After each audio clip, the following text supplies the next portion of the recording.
안녕하세요. 저는 60대 아줌마예요. 전 못 모르는 나이에 시집가서 서른도 되기 전에 남편을 잃고 지금까지 혼자 아들 하나 보고 살았어요. 아들이 학교 가기 전에 남편이 퇴근길에 교통사고를 당해서 죽었거든요. 그때만 생각하면 아직도 눈앞이 깜깜해요. 남편을 기다리며 아들을 씻기고 저녁상을 보고 있었는데 경찰서에서 전화가 왔어요. 오인국 씨 보호자분 되시나요? 오인국 씨가 교통사고를 당하셔서 현재 병원 응급실로 이송 중인데 바로 병원으로 오실 수 있나요? 그 순간 하늘이 노랗게 보이고 머릿속이 새까맣게 변했죠. 잊고 있었던 기억이 떠올라서요. 제 팔자는 도대체 왜 이러는 건지, 제 인생에 이런 일이 생긴 게 처음이 아닙니다.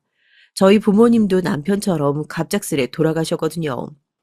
고등학교 때 저와 언니가 둘이 누워서 책을 읽으며 공장에서 일을 마치고 돌아오는 부모님을 기다리고 있었는데 집으로 전화가 왔어요. 경찰이라면서요. 부모님이 일하시는 공장에 불이 나서 두 분 다 병원에 이송됐으니 당장 병원으로 오라고 했습니다. 언니와 전 둘이 손을 꼭 붙잡고 병원으로 달려갔죠. 그런데 병원엔 이미 흰 천을 뒤집어 쓴 사람들밖에 없었어요. 그중에 저희 부모님도 계셨고요. 정말 청천벽력이 따로 없었습니다. 졸지에 고등학교도 졸업하기 전에 저와 언니는 고아가 됐어요. 부모님 장례식이 끝나고 저와 언니는 외삼촌 댁에 1년, 큰 이모 집에 1년 살았습니다. 처음엔 삼촌이랑 이모라도 있어서 다행이다 싶었는데 핏줄이라도 다 팔은 안으로 굽는 거다 보니 눈칫밥을 안 먹을 수가 없었어요. 외숙모나 이모부는 대놓고 저와 언니를 보면 한숨을 쉬셨고 저희가 잠든 밤이 되면 삼촌이나 이모나 부부싸움을 하는 소리에 잠에서 깨기도 했고요. 당신이 장남도 아닌데 저희들을 왜 우리가 데리고 살아야 돼?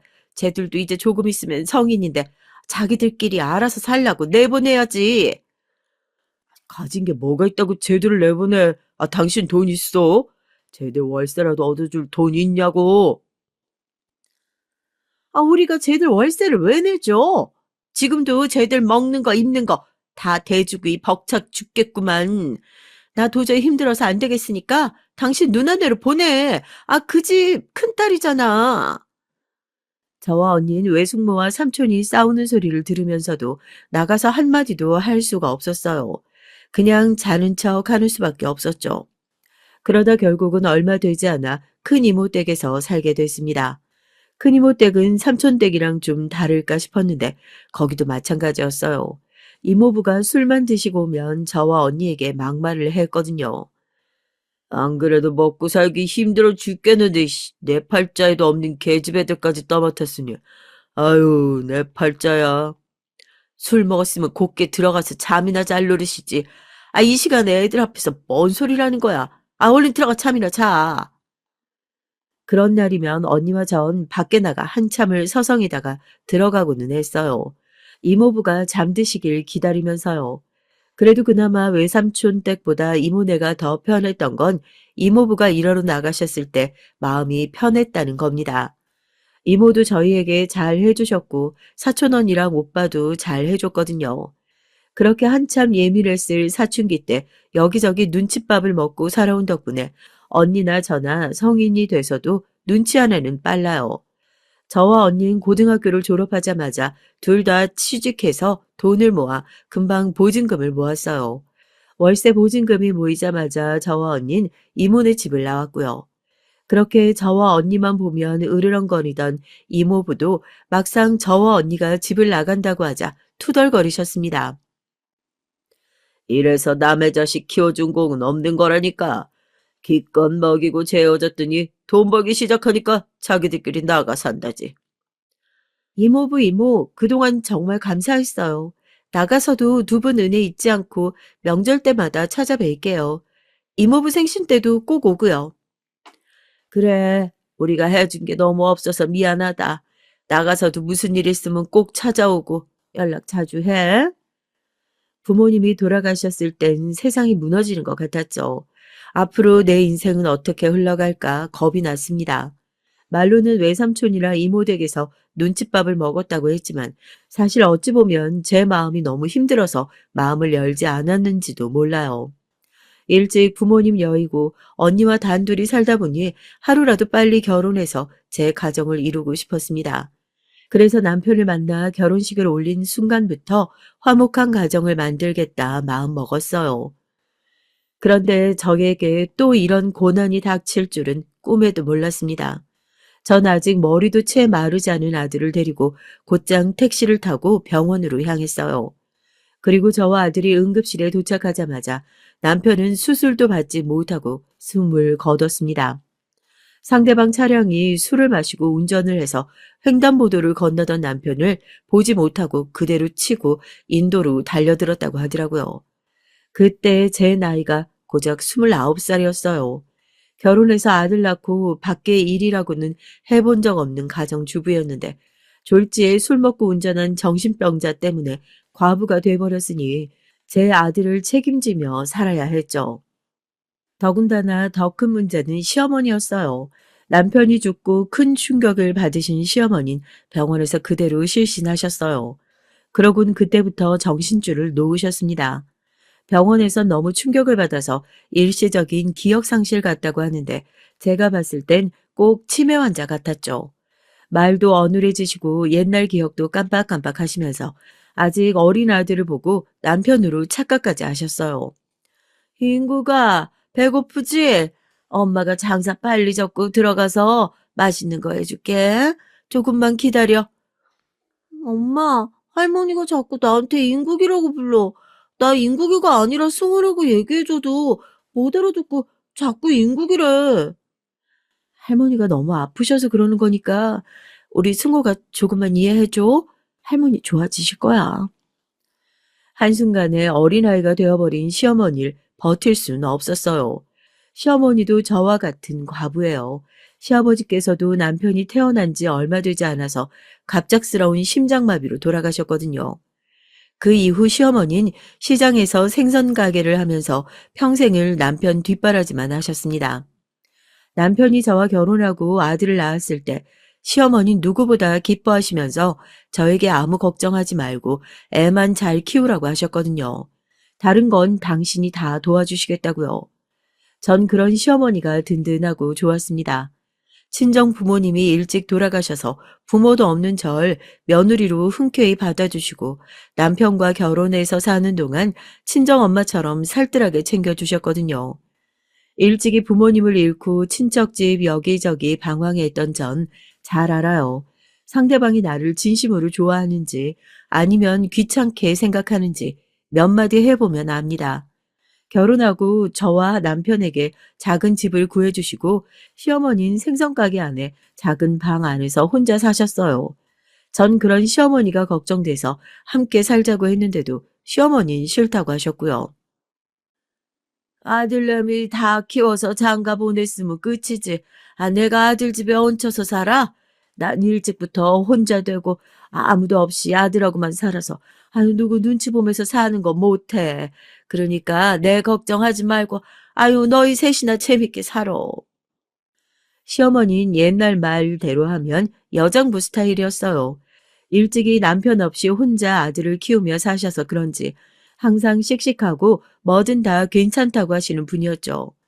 맛있는 걸 먹으러 가자고 해도 당신은 괜찮으니 우리끼리 먹으라고 했고 같이 여행이라도 가자고 하면 당신은 생선 파는 게 더 좋다고 우리끼리 가라고 하셨어요. 그랬던 시어머니가 남편이 죽자 생선 장사를 하는 것도 잃어버린 채 정신을 놓아버렸어요. 그렇게 씩씩하고 강했던 분이 한순간에 무너지는 모습을 보니까 저도 가슴이 찢어질 것 같았습니다. 그러다 보니 저마저 정신을 놓을 수가 없었어요. 저에겐 책임져야 할 가족이 시어머니와 아들 둘이나 있었으니까요. 전 고민할 것도 없이 바로 시어머니가 하시던 생선 장사를 물려받아 장사를 시작했습니다. 아침이면 시어머니와 아들을 데리고 가게를 나와 가게 안에 작은 방에서 시어머니를 챙기면서 아들 학교 보내고 학원 보내며 장사를 했죠. 하루도 쉬지 않고 악착같이 사는 저를 보고 주변에선 저처럼 불쌍한 팔자도 없다고들 뒤에서 수군거렸지만 전 남이 뭐라고 하든 아무렇지 않았습니다. 생선만 많이 팔 수 있다면 다 참을 수 있었거든요. 이제 30 막 된 과부가 아픈 시어머니와 어린 아들을 혼자 돌보면서 산다는 게 보통 정신력으로는 버틸 수 없으니까요. 전 슬퍼할 시간도 없었습니다. 지금 당장 먹고 살 길이 막막하니 당장 장사에 매진할 수밖에 없었거든요. 그래도 다행인 건 시어머니께서 평생을 해온 가게다 보니 단골 손님이 워낙 많아요. 새벽부터 저녁까지 장사하면 우리 세 식구 굶진 않았습니다. 더군다나 제가 힘들어할 겨를이 있을 수 없었던 게 아들을 생각하면 제가 힘든 내색을 할 수가 없었거든요.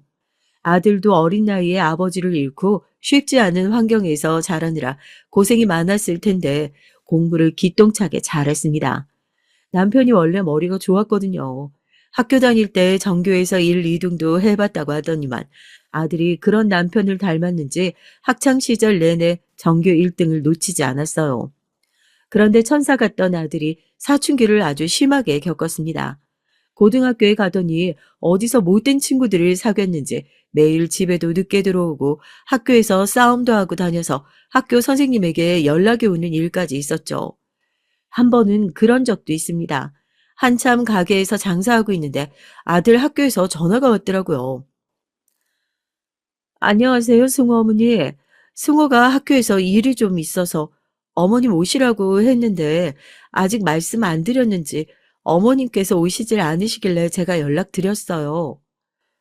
전 전혀 모르는 일이었는데 아들 담임이 절 학교에 오라고 했다더군요.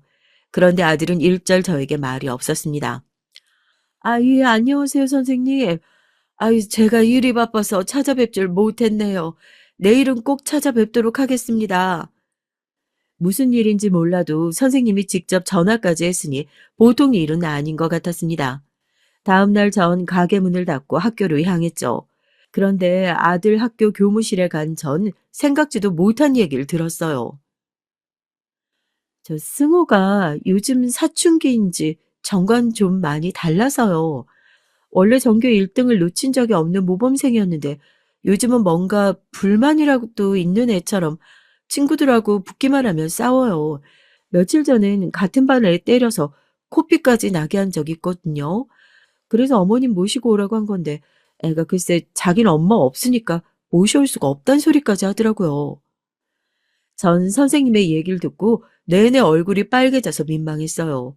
원래도 아들이 말을 잘 듣거나 얌전한 아이는 아니에요. 그렇다고 엄마가 없다고 말할 정도로 저와 사이가 안 좋지는 않았는데 그렇게 말했다고 하니 저도 충격을 받았습니다. 남편 죽고 가게 하느라 바쁘다 보니 아들에게 부족한 엄마가 되고 싶진 않아서 하고 싶다는 건 웬만해선 다 해주면서 오냐오냐 길렀어요. 그래서인지 애가 제 마음을 몰라줍니다. 평소에 보면 제가 생선 가게를 하는 것도 창피하고 싫은지 주변 친구들에게 우리 집이 생선 가게 한다는 말도 안 하는 것 같더라고요. 선생님께 허리 숙여 죄송하다고 말씀드리고 전 집으로 돌아왔습니다. 아무래도 선생님의 말씀이 걸려 그날 저녁 아들을 앉혀놓고 얘기를 나눴죠. 요즘 사춘기가 온 거냐, 왜 친구를 때린 거냐 물었습니다. 그런데 제 말에 눈이 번쩍 커진 아들이 자리에서 벌떡 일어나더니 갑자기 소리를 지르더라고요. 엄마, 우리 학교에 왔었어? 왜? 학교에 올 거였으면 나한테 말을 했어야지. 왜 말 안 하고 왔어? 아이, 쪽팔려. 얼굴을 잔뜩 구기며 쪽팔린다고 말하는 아들의 태도에 전 기가 막혔죠. 그래서 저도 화가 났습니다. 뭐? 너 이 자식, 너 지금 뭐라고 했어? 엄마가 네 학교에 간 게 왜 쪽팔린다고? 엄마 생선 장사하는 거 아무한테도 말 안 했는데 엄마 설마 그 옷 입고 학교에 온 건 아니지? 그 옷에서 생선 냄새 장난 아니란 말이야. 순간 전 너무 황당해서 말문이 다 막혔습니다. 아들은 제 말은 아예 들리지 않는 건지 자기 얘기만 해댔어요. 제가 생선 냄새가 나서 창피하다고요. 어? 그래. 엄마가 생선 냄새가 나서 창피해?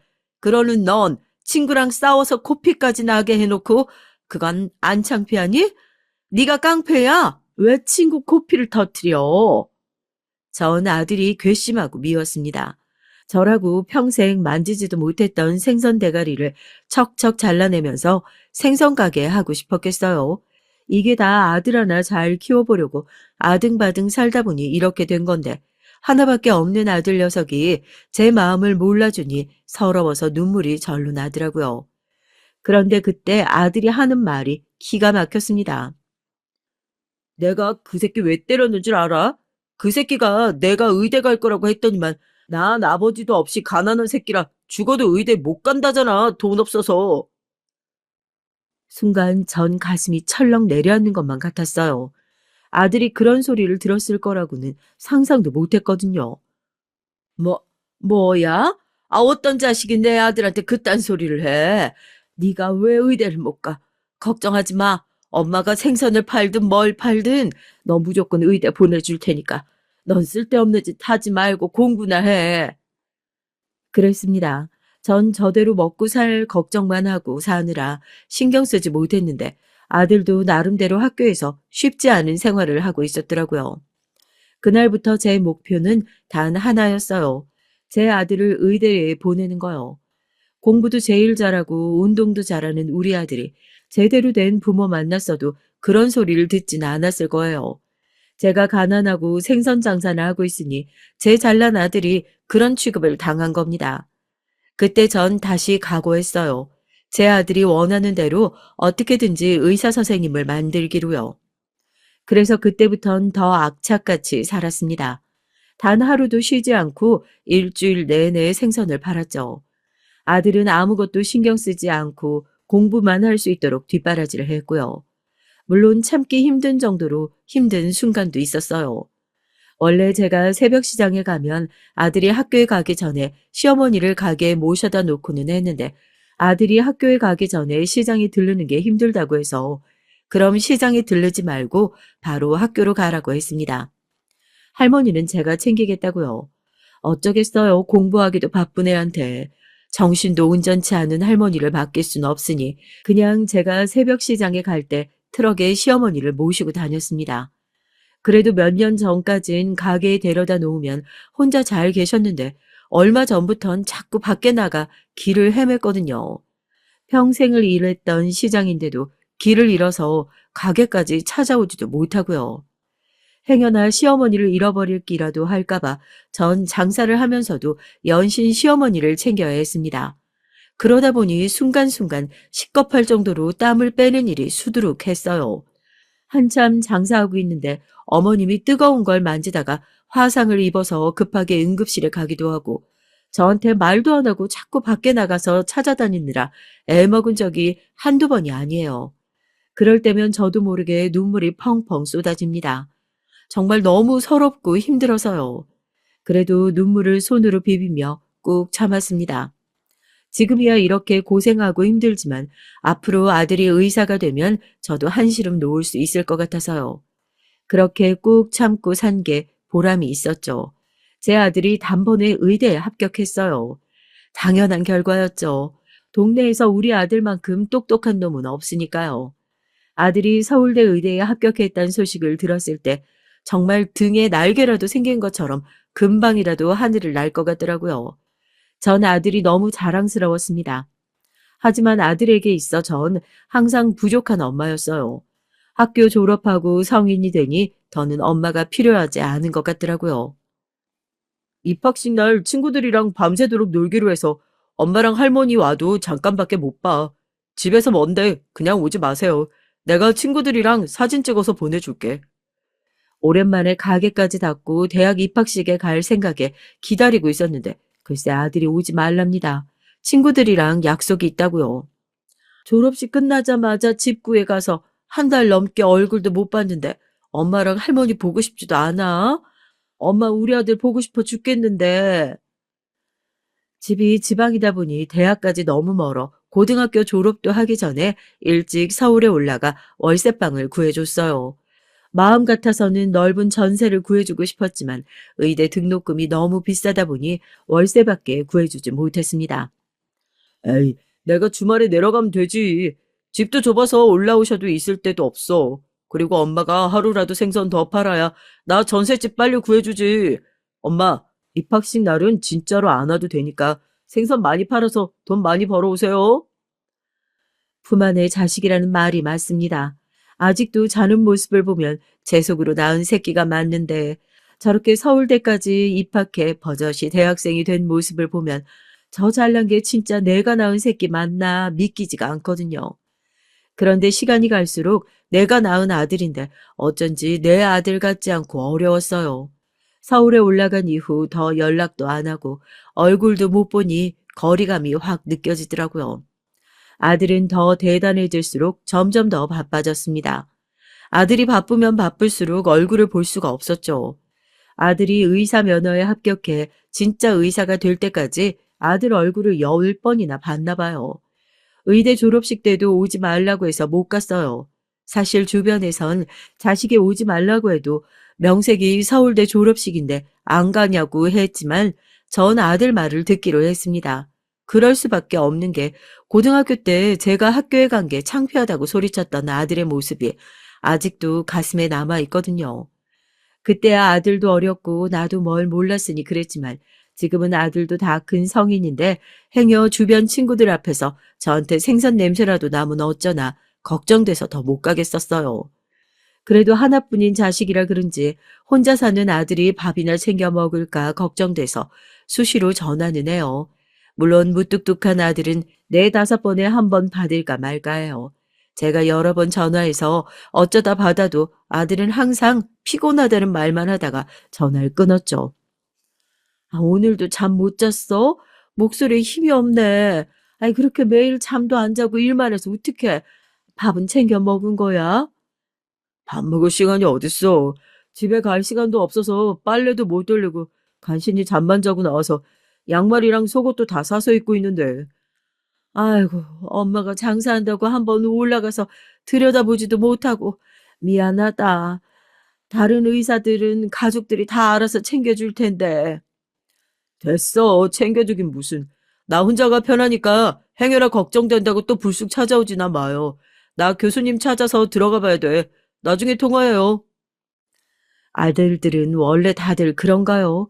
어릴 땐 아무리 사고를 치고 다녀도 같이 누워서 이런저런 얘기를 하다 보면 엄마가 제일 좋다고 하기도 했는데 다 큰 성인이 되고 나니 자기 얘긴 잘 하지도 않고 퉁명스럽게 매번 툴툴거리기만 해요.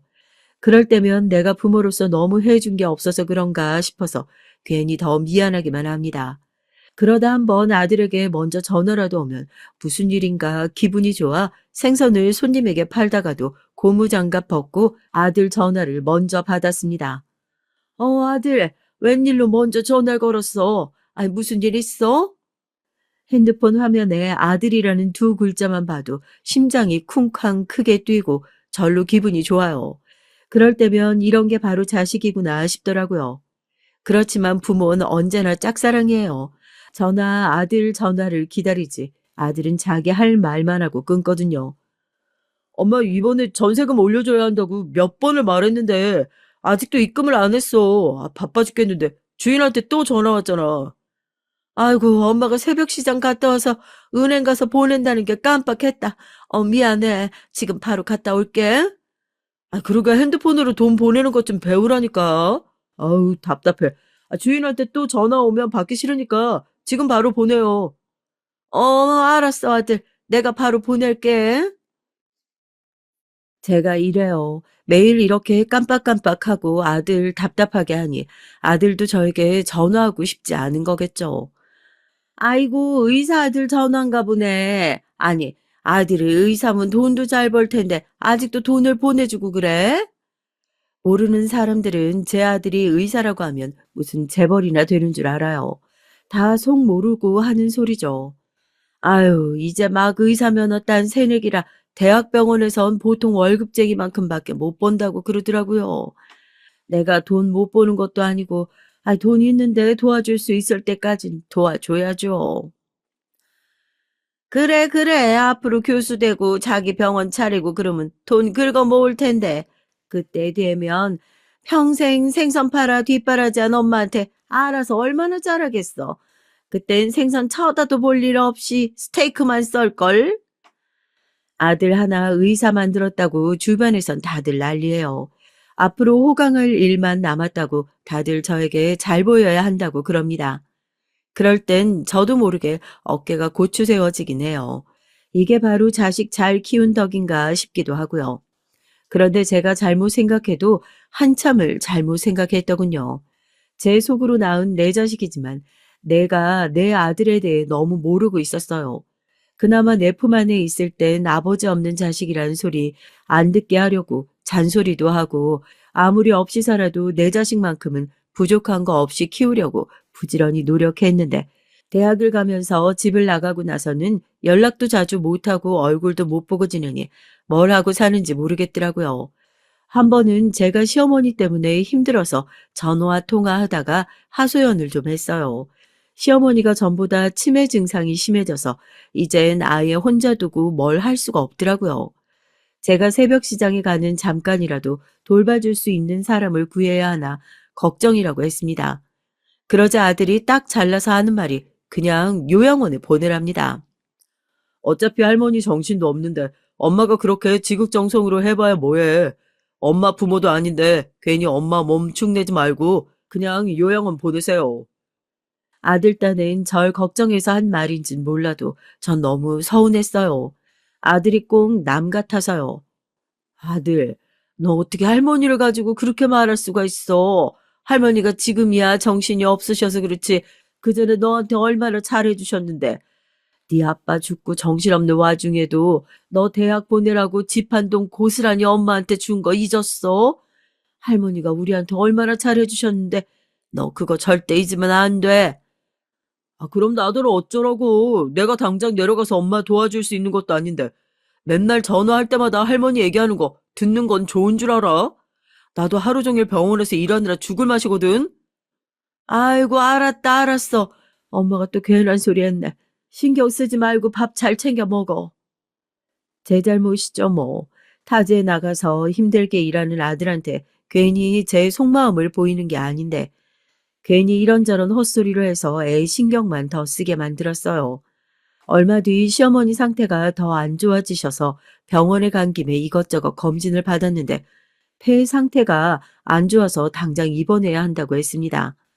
의사 말이 이제 연세가 90이 다 됐으니 그럴 수도 있는 일이라고는 하는데 제가 혼자다 보니 이래저래 불안해서 아들에게 물어보려고 계속 연락했어요. 그런데 며칠 동안 아예 연락이 안 되더라고요. 제가 통화할 때마다 자꾸 힘든 얘기만 해서 듣기 싫어서 안 받는 건가 싶어 메시지도 보내놨는데 연락이 없었습니다. 병원 일이 바쁠 때 하루 이틀은 원래도 연락이 안 되곤 했었는데 이렇게 오래 연락이 안 되는 건 처음이라 걱정이 돼서 시어머니를 간병인에게 맡기고 서울에 한번 올라갔어요. 집 계약할 때 한번 와보고 처음 오는 거라 집 비밀번호도 몰라서 서울역에서부터 연신 전화를 했는데 도대체 무슨 일인지 전화를 안 받더라고요. 혹시나 집에 있을까 싶어 초인종을 눌렀는데 다행히 안에서 인기척이 나더군요. 그런데 집안에서 처음 보는 여자가 문을 열고 나왔어요. 전 놀라서 제가 집을 잘못 찾아왔나 한 번 더 호수를 확인했는데 분명 아들 집이 맞더라고요. 집안에서 나온 여자는 언뜻 봐도 20대 초반 아가씨로 행색이 영 마음에 안 들었습니다. 가슴만 간신히 가린 옷차림에 팬티보다 조금 긴 바지를 입고 문을 벌컥 열더니 나더러 누구냐고 물어보더라고요. 아, 여기 분명 내 아들 집인데 아가씨 누구예요? 아, 오빠 어머니시구나. 안녕하세요. 저 오빠 여자친구예요. 반가워요, 어머님. 오빠 병원에서 일하러 갔는데 들어오세요. 절 보자마자 뭐가 그렇게 좋은지 여자애가 자리에 폴짝폴짝 뛰면서 인사를 하더라고요. 그러더니 제 손을 끌며 안으로 들어오라고 했죠. 그런데 몇 달 만에 온 아들 집은 처음 계약했을 때와는 딴판이었습니다. 집안에 담배 냄새가 진동하고 물건들로 꽉 차 있었어요. 아들은 이 여자애와 같이 사는 건지 여자의 물건도 잔뜩 널려 있고 아들도 뭘 이렇게 샀는지 집안에 옷이랑 신발이 가득하더라고요. 아, 얘가 일주일 넘게 연락이 안 돼서 올라와 봤는데 혹시 우리 아들한테 무슨 일 있어요? 아, 전화를 이 정도로 안 받은 적이 없어서. 도저히 집이라곤 앉을 데도 없어서 서성거리며 얘기를 하자 아들 여자친구라는 애가 해맑게 깨진 아들의 핸드폰을 보여주더라고요. 아, 오빠 핸드폰 망가져서 새로 샀는데 아직 어머님한테 번호 안 가르쳐 줬나 보다. 내가 번호 알려드릴 테니까 지금 바로 전화해 보세요. 어머님 왔으니까 얼른 집에 오라고요. 뭔가 좀 이상했습니다. 여자애가 싹싹하고 친절하긴 한데 묘하게 맹한 게 좀 특이하다 싶었죠. 차갑고 냉정한 내 아들이 저런 애를 좋아한다는 게 좀 의외였습니다. 그런데 잠시 뒤 생각지도 못한 일이 벌어졌어요. 제가 집에 와 있다는 전화에 아들이 10분도 안 돼서 집에 왔더라고요. 아들은 저와 말을 나눌 짬도 없이 갑자기 여자친구라던 애랑 둘이 싸우기 시작했습니다. 그런데 그게 가관이 따로 없었어요. 너 뭐야? 네가 설마 우리 엄마까지 집에 불러들인 거야? 내가 전화 안 받으니까 우리 엄마한테 전화하라고 시킨 거냐고. 뭐래? 내가 네 엄마 부른 거 아니거든? 네가 열받아서 핸드폰 던지는 바람에 핸드폰 망가져서 연락 안 된 거잖아. 네 엄마가 전화 하도 안 돼서 오셨단다. 어떻게 엄마한테 번호도 안 보내냐? 왜? 이기면 엄마랑도 아예 연락 끊고 살려고 그랬냐? 알고 보니 핸드폰이 망가진 것도 둘이 싸우다가 던져서 그렇게 됐나 보더라고요. 어쩌라고 네가 뭔데 나더러 이래라 저래라야. 쓸데없는 데 신경 쓰지 말고 내 집에서 나가기나 해, 거머리야. 뭐? 거머리? 내 돈이나 갚아, 이 새끼야. 돈 꺼놓고 왜 전화를 안 받아? 너 지금 당장 내 돈 안 갚으면 내가 네 병원에다 소문 다 낼 거야. 술집령 꼬셔서 놀 만큼 놀아놓고 돈까지 뜯어갔다고. 전 순간 제 귀를 의심했어요. 이 여자가 술집에서 일하는 여자라는 사실도 놀라운데 제 아들이 이 여자에게 돈을 빌렸대요. 내가 의사라니까 지도 좋아서 마음먹고 꼬시라고 돈까지 갖다 바치길래 불쌍해서 좀 놀아줬더니만 이제 와서 뭐? 돈을 갚아? 웃기고 있네. 다 필요 없으니까 너 당장 내 집에서 나가. 꺼지라고. 아들은 여자가 돈 얘기를 꺼내자마자 흥분해서 난리를 치더니 여자 가방을 집 밖으로 던지며 여자를 내쫓았어요. 전 이러다 사고가 날 것 같아 아들에게 그만하라고 사귀던 여자한테 그렇게 하면 되냐고 혼을 냈지만 아들은 제 말도 들리지 않는 것 같았습니다. 오히려 저에게 신경 쓰지 말라고 했어요. 아, 이 사다를 만들어 놓고 어떻게 신경을 안 써? 기껏 공부시켜서 의사 만들어 놨더니 저런 애랑 놀아나? 도대체 쟤한테 빌린 게 얼마길래 그래? 지금 생각하면 그때 제가 잘못했어요. 얼마를 빌렸는지 물어볼 게 아니라 몽둥이로 패서라도 정신을 차리게 했어야 했는데 아직 어리고 창창한 내 아들 혹여나 잘못될까 싶어 그 돈을 다 갚아줬습니다. 아가씨에게 절대 어디 가서 소문내지 말라고 신신당부하고요.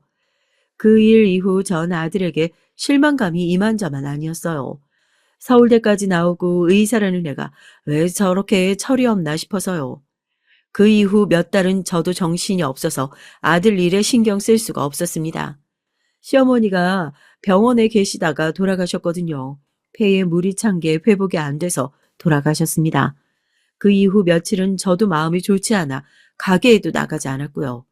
가게에 나가면 자꾸만 시어머니 생각이 나서 마음이 좋지가 않더라고요. 하지만 어쩌겠어요. 남은 사람은 또 살아야 하니 일을 해야 하는 걸요. 전 몸을 간신히 일으켜 다시 가게로 나갔습니다.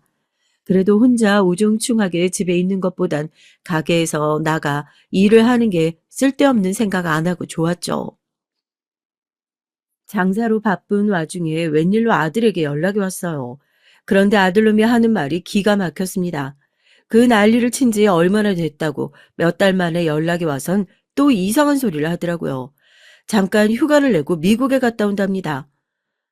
갑자기 미국? 매일 바쁘다고 할머니 49제 때도 못 온다더니만 갑자기 미국은 왜 가는데? 여행이라도 가는 거야? 여행 비슷한 건데 결혼할 여자친구 부모님이 미국에 계셔서 인사드리고 오려고요. 간 김에 아예 결혼 허락도 받고 오려고. 결혼이라니? 아니 전에 만나던 걔랑은 당연히 헤어진 줄 알았는데 설마 다시 또 만나는 거야? 엄마, 언제적 얘기하는 거야? 걔가 무슨 여자친구야? 혹여나 나중이라도 내 여친 앞에서 그 못된 년 말도 꺼내지 마. 그 길로 내 혼사길 바로 막히는 거야.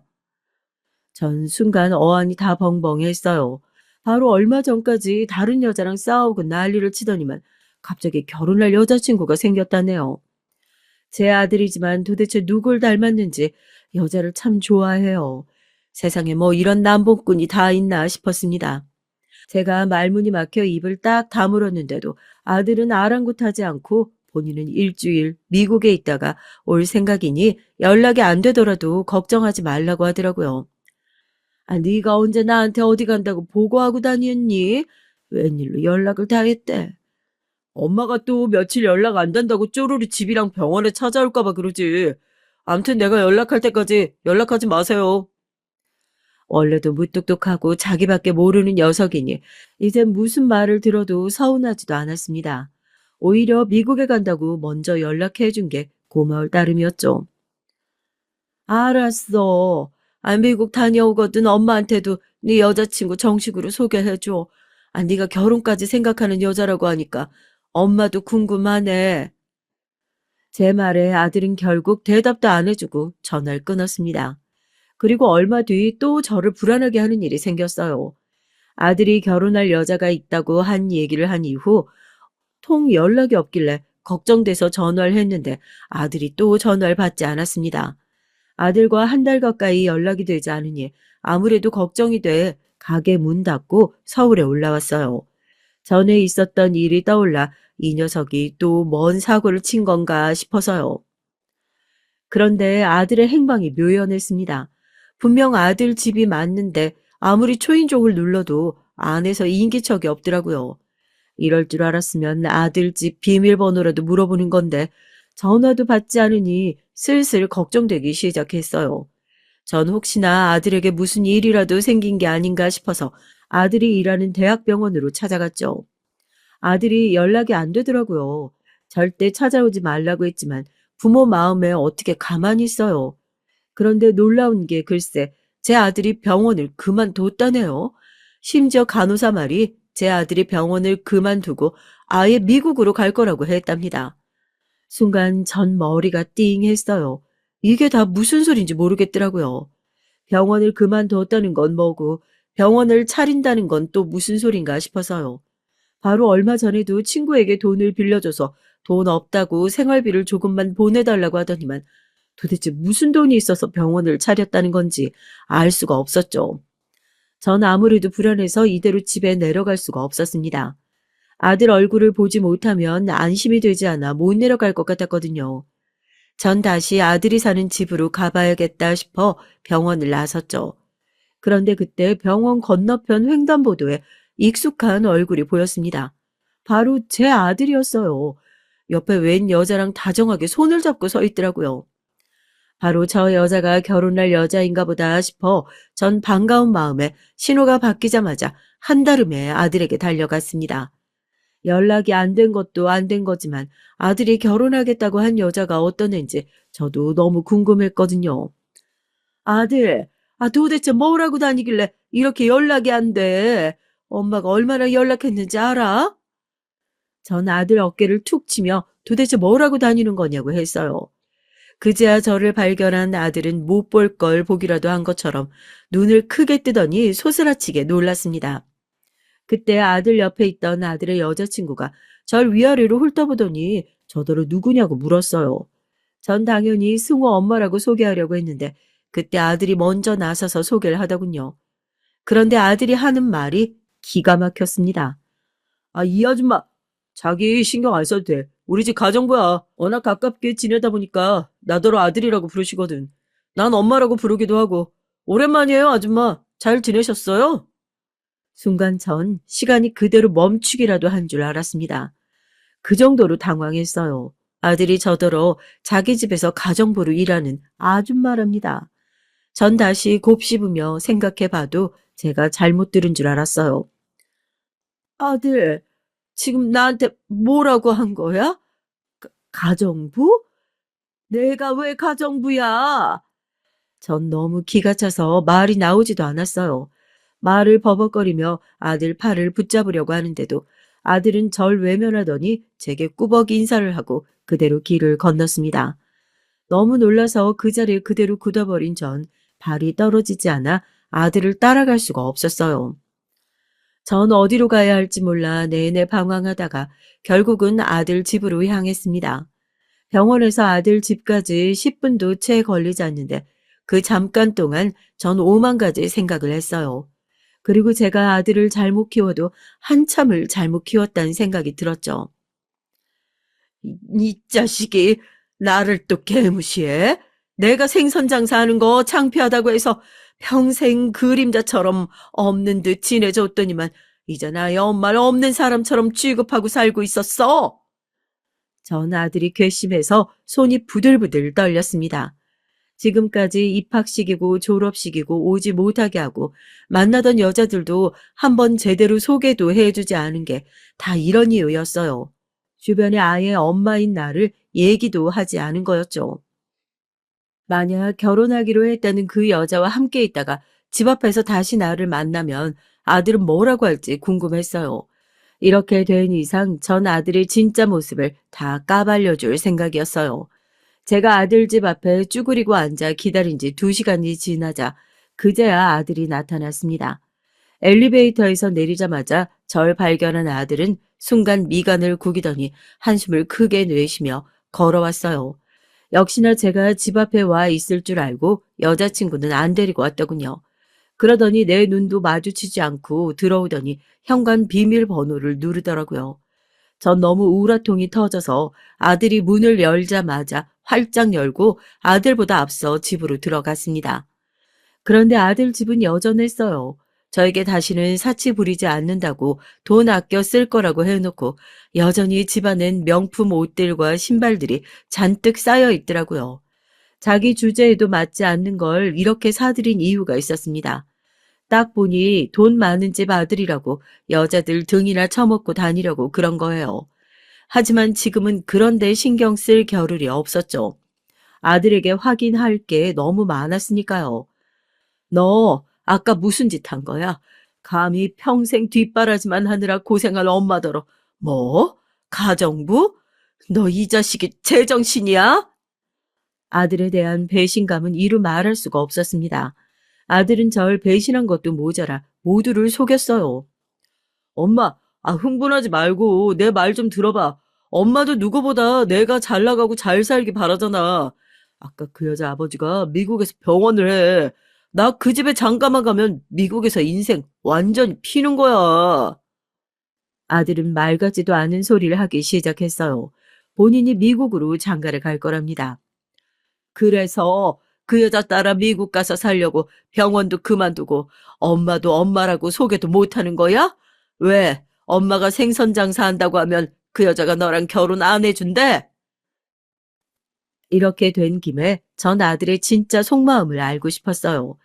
그동안 저도 애써 모른 척 외면하고 있었지만 아들이 절 부모로서 존경하기는커녕 창피해야 한다는 건 저도 알고 있었습니다. 하지만 아무리 그래도 정말 절 버리고라도 새로운 인생을 살고 싶어 하는 건지 꼭 알고 싶었어요. 나도 이렇게까지 하고 싶진 않았어. 근데 그 여자애랑 이렇게 잘 될 줄 모르고 처음 만났을 때부터 우리 부모님 다 외국에 계시다고 했어. 아니, 엄마도 알잖아. 내가 좀 귀티도 나고 의사잖아. 그러다 보니 여자들이 만나면 당연히 좀 있는 집안 자식인 줄 알더라고.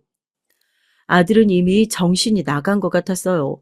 서울대를 나와 의사까지 됐으면 우리 집안에서 성공할 수 있는 만큼 최고로 성공한 건데 거기에 만족할 줄 모르고 거짓말까지 하면서 새로운 삶을 꿈꾸고 있었죠. 마치 자기가 만들어 놓은 거짓말이 사실이라도 되는 것처럼 말이죠. 그래서 너는 어떻게 하고 싶은 건데? 이 엄마가 뭘 어떻게 해주면 되겠어? 제가 다 포기한 듯 아들의 의사를 물어보자 아들은 이때다 싶었는지 술술 얘기를 하더군요. 저더러 그냥 없는 듯 살아주면 된답니다. 그 여자애와는 이미 얘기가 끝난 상태로 곧 미국으로 같이 들어가서 미국에서 의사 면허를 새로 취득할 거래요. 그러면 미국에서 결혼하고 바로 그 여자의 부모 병원에서 근무할 거랍니다. 결혼식 날 자기 부모는 대충 미국에서 돈을 주고 구해서 외국에서 온 척 연기하게 할 거고요. 어차피 부모님도 외국에서 사업한다고 했으니 자주 안 보고 산다고 해서 여자친구가 의심하지 않을 거래요. 여자들은 시부모가 있는 걸 싫어하지 자주 못 본다고 아쉬워하지 않으니까요. 그래, 역시 똑똑한 우리 아들. 머리 좋네. 그렇게 해. 미국 가서 결혼도 하고 행복하게 살아. 엄만 지금처럼 살 거니까 엄마 걱정은 말고. 전 모든 걸 해탈한 사람처럼 아들의 손까지 잡아줬습니다. 그러자 아들은 몇 년 만에 보는지 모를 정도의 해맑은 얼굴로 밝게 웃더라고요. 엄마, 엄만 정말 좋은 엄마야. 나 미국 가서도 엄마 안 잊어. 내가 달러 많이 벌어서 꼬박꼬박 보내줄게. 나 절대 엄마 버리는 거 아니야. 진짜 성공해서 엄마 도와주려고 그러는 거야.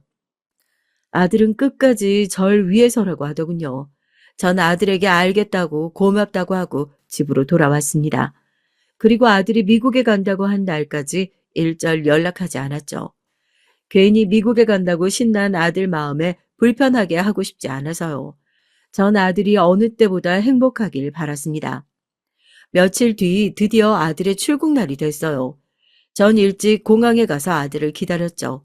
잠시 후 아들이 멋진 옷을 입고 예쁜 여자친구와 공항에 나타났더군요. 멀리서 봐도 참 행복해 보였습니다. 저도 그날을 위해 새 옷을 샀어요. 며느리가 될지도 모르는 아이를 처음으로 정식으로 만나는 건데 몸에서 생선 냄새가 나면 안 되잖아요. 그리고 전 허리를 세우고 당당하게 아들에게 다가갔습니다. 그리고 아들과 여자친구의 앞을 가로막았죠. 그러자 저를 발견한 아들의 얼굴은 참 볼만해 했어요. 꼭 귀신이라도 본 사람처럼 얼굴이 하얗게 질렸더라고요. 그때 아들 옆에 있던 여자친구가 절 보고 인사했습니다. 어머, 저번에 뵙던 그 가정부 선생님이네. 여기서 또 뵙네요. 우리가 인연인가 봐요. 여자친구가 참 싹싹하더군요. 이제 보니 제 아들이 여자복은 있는 것 같아요. 만나는 여자마다 자기보다 괜찮은 애들만 만나는 거 보면요. 아가씨가 똑똑하네. 맞아요. 우리 인연. 내가 여기 있는 숭어 엄마거든. 같은 자식 키우는 입장에 내가 도저히 아가씨 부모한테 미안해서 이 자식을 미국에 보낼 수가 있어야지. 오늘은 좀 슬프고 쪽팔려도 미래를 생각했을 땐 아가씨도 나한테 고마워할 거야. 제 말에 아들 여자친구는 이게 무슨 일이냐고 했어요. 저에게 어머님이 맞냐고 몇 번이나 물었죠. 그러자 당황한 아들은 저에게 여긴 왜 왔냐고 소리를 질렀습니다. 엄마가 여길 왜 와? 내가 미국 가서 알아서 연락한다고 했잖아. 제발 이러지 말고 가요. 전 순간 참지 못하고 아들의 머리통을 세게 갈겼어요. 온 힘을 다해서요. 그러자 아들이 놀라서 절 노려보더군요. 전 곧장 그 얼굴에 사진을 여러 장 던져줬습니다. 그러자 사진이 꽃가루처럼 바닥에 떨어졌어요. 아들 여자친구는 곧바로 사진을 주워 확인하더군요. 사진 속엔 아들과 그 술집에 다니던 전 여친이 서로 끌어안고 밝게 웃고 있었습니다. 아가씨는 봐도 모르니까 이 사진 속 여자가 누군지 알려줄게요. 내 아들 전 여친 술집에서 일하던 착실한 아가씨인데 내 아들하고 만나다가 임신도 하고 돈도 뜯겼어. 자그마치 3천. 근데도 내 아들하고 잘해보려고 했던 것 같은데 내 아들놈이 발목 잡히기 싫다고 애를 지웠다네. 아이고 어린 나이에 불쌍하지. 이런 놈한테 돈까지 뜯기고 버려졌으니. 제 말에 공항에 있던 사람들은 다들 지나가면서 수군거렸습니다. 그리고 아들 여자친구는 사진을 든 손을 부들부들 떨었어요. 그럴만하죠. 믿었던 남자가 쓰레기였다는 걸 알았으니까요. 제가 아들 전 여친에게 빌린 돈을 물어주면서 전화번호랑 주소를 받았거든요. 혹여나 돈만 받고 여기저기 소문내고 다니면 안 되니까요. 그 번호를 이런 식으로 쓸 줄 몰랐는데 제가 연락해서 사진 몇 장 보내달라 했더니 신나서 보내주더라고요. 승우 씨, 이게 정말이야? 이 사진들, 초음파 사진 다 진짜냐고. 여장 금방이라도 울 것 같은 얼굴로 아들에게 따졌습니다. 그러자 아들은 어쩔 줄 몰라 하더라고요. 그러더니 이내 저에게 화를 냈습니다.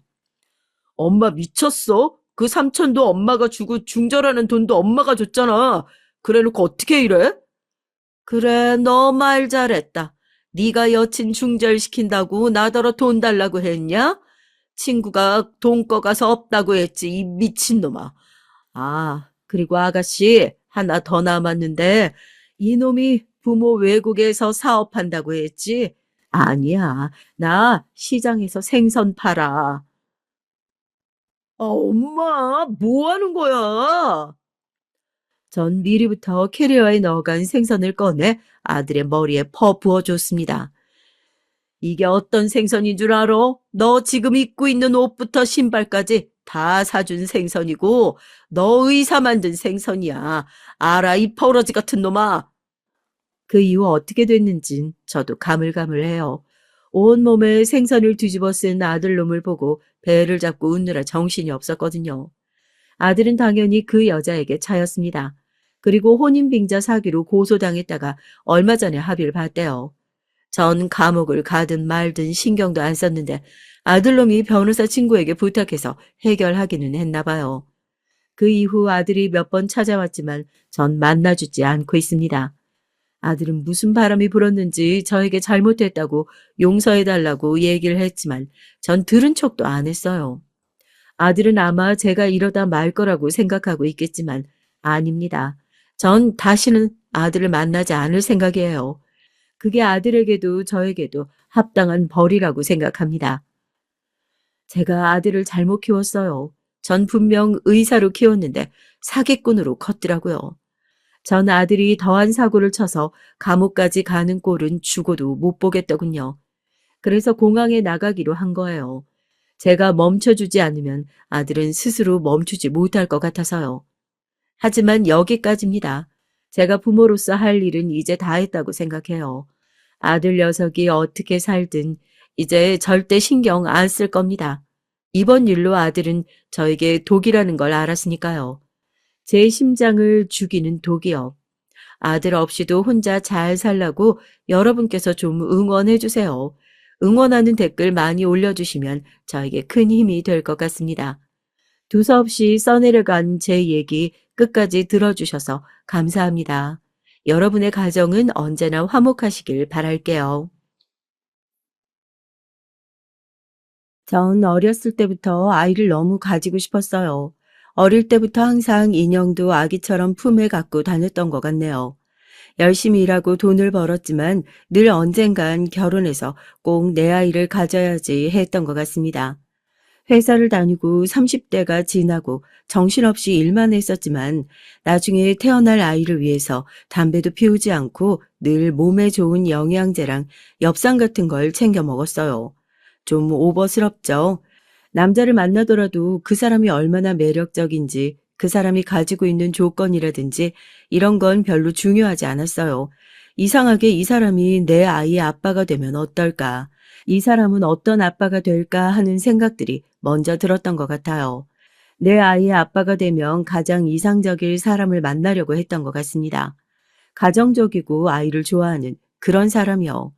그렇게 좋은 사람을 만나 힘들게 아이를 가졌어요. 그 소중한 내 딸아이가 미친 시부모 때문에 장애를 가지게 될 뻔했거든요. 너무나 답답하고 억울한 마음에 복수했지만 아직도 딸의 흉터를 보면 마음이 너무나도 아픕니다. 20대 후반에 전 좋은 아빠가 될 것 같다고 생각한 남자를 만나서 31살에 결혼을 했습니다. 지금 생각해보면 31살이란 나이는 아직도 어리고 좋은 나이인데 그땐 왜 그렇게 조바심이 났는지 모르겠어요. 남편은 조금 더 맞벌이하고 경제적으로 더 풍요로워지면 아이를 가지자고 했지만 전 더 나이가 들면 아이가 가지기 어렵지 않겠냐고 남편을 설득했습니다. 그래서 초반부터 많이 노력했는데 이상하게 아이가 잘 생기지 않더라고요. 몸에 좋다는 한약도 몇 개나 지어먹고 산부인과에 가도 별다른 이상은 없었지만 기대하는 소식은 들려오지 않았죠. 결혼하고 1년, 2년이 지나도 소식이 없으니까 처음엔 별말 안 하던 시부모님도 계속 소식을 물어오셨고요. 점점 나이도 먹어가니까 병원에서 시험관 시술을 권하더라고요. 생각보다 너무 힘들고 어려웠어요. 시험관 시술에 대해서 공부도 많이 하고 참 많이 알아봤던 것 같아요. 그래도 아이 생각하면 다 참을 수 있을 거라고 생각했는데 매일매일 배에다 주사를 꽂으면서 이렇게 고통스럽게 아이를 가져야 하는구나 하고 한탄했던 것 같습니다. 남편이 많이 안쓰러워하면서 도와줬지만 계속 착상이 되지 않고 임신이 안 되니까 많이 답답하고 힘들었어요. 제 친구 나영이가 옆에서 많이 위로해 줬습니다. 나영인 초등학교 때부터 알고 지낸 제 절친이에요. 결혼해도 별 뜻이 없고 통역하는 일을 하는데 일하기도 벅차다며 우리 부부랑 같이 식사하고 얘기하고 노는 게 유일한 힐링이라는 친구였죠. 3차 시술이 실패했을 땐 그냥 다 그만두고 싶었어요. 남편한테도 미안하고 다 내 탓 같고 남편도 같이 가서 검사해 봤을 때 지극히 정상이었거든요. 종교가 없었지만 절에도 가고 교회에도 가서 심지어 천지신명도 찾고 정말 많이 빌었습니다. 아이 키우는 게 힘들다고 하는 사람들이 많았지만 차라리 있어서 힘들어 봤으면 좋겠다는 생각을 정말 많이 했던 것 같아요. 제가 너무 철이 없었네요. 4차는 악으로 깡으로 더 했었고요. 드디어 5차일 땐 이번이 정말 마지막이라는 마음으로 했어요. 마지막이라고 생각하니까 정말 최선을 다하고 싶더라고요. 배아 이식을 하고 며칠 동안 화장실 갈 때만 빼고 다 누워서 지냈습니다. 허리 아프고 힘들어도 제발을 외치면서 삼신할머니까지 부르면서 잠들었던 것 같아요. 남편이랑 일부러 인터넷 쇼핑도 하면서도 애기용품을 장바구니에 일부러 담아뒀죠. 꼭 곧 살 사람들처럼요. 그런 간절함이 통했는지 5차 시도 끝에 드디어 임신을 하고 안정기에 접어들었어요. 하루하루 배가 나오고 몸이 무거워져도 전 행복하기만 했죠. 전 아이를 맞을 이런저런 준비들을 시작했어요. 임신 일기는 기본이고 아이 면 기저귀도 만들었고요. 면 기저귀가 아이 피부에 좋다고 해서 100개 이상 만들었던 것 같아요. 친정 엄만 유난이라고 했지만 그렇게 아기 공주님을 얻고 얼마나 행복했던지요. 우리 딸이 세상에서 제일 예뻤고 가장 소중한 존재였습니다. 그렇게 되고 보니 남편은 좀 생각이 많아진 것 같았어요. 모든 세상은 제 딸 하나를 위주로 돌아가기 시작했으니까요. 남편은 아이를 좀 자유분방하게 자라게 하고 싶어 했지만 제 아이는 꼭 가장 안전하게 자라야 했고 제일 좋은 것만 해주고 싶었어요. 세상에 하나뿐인 내 아이니까요. 남편은 너무 유난이고 항상 지나치다고 말했습니다. 그러다 보니 싸우는 일도 잦아졌고 아이를 봐주고 싶어도 제가 자주 화를 내니까 아이는 그냥 전적으로 저한테 맡기기 시작했죠. 제가 많이 잘못한 것 같아요. 아이 아빠로서 가정의 소속감도 느끼고 가장으로서 인정도 좀 해주고 했어야 했는데 그냥 제가 남편이 하자는 모든 것에 거의 반대했던 것 같네요.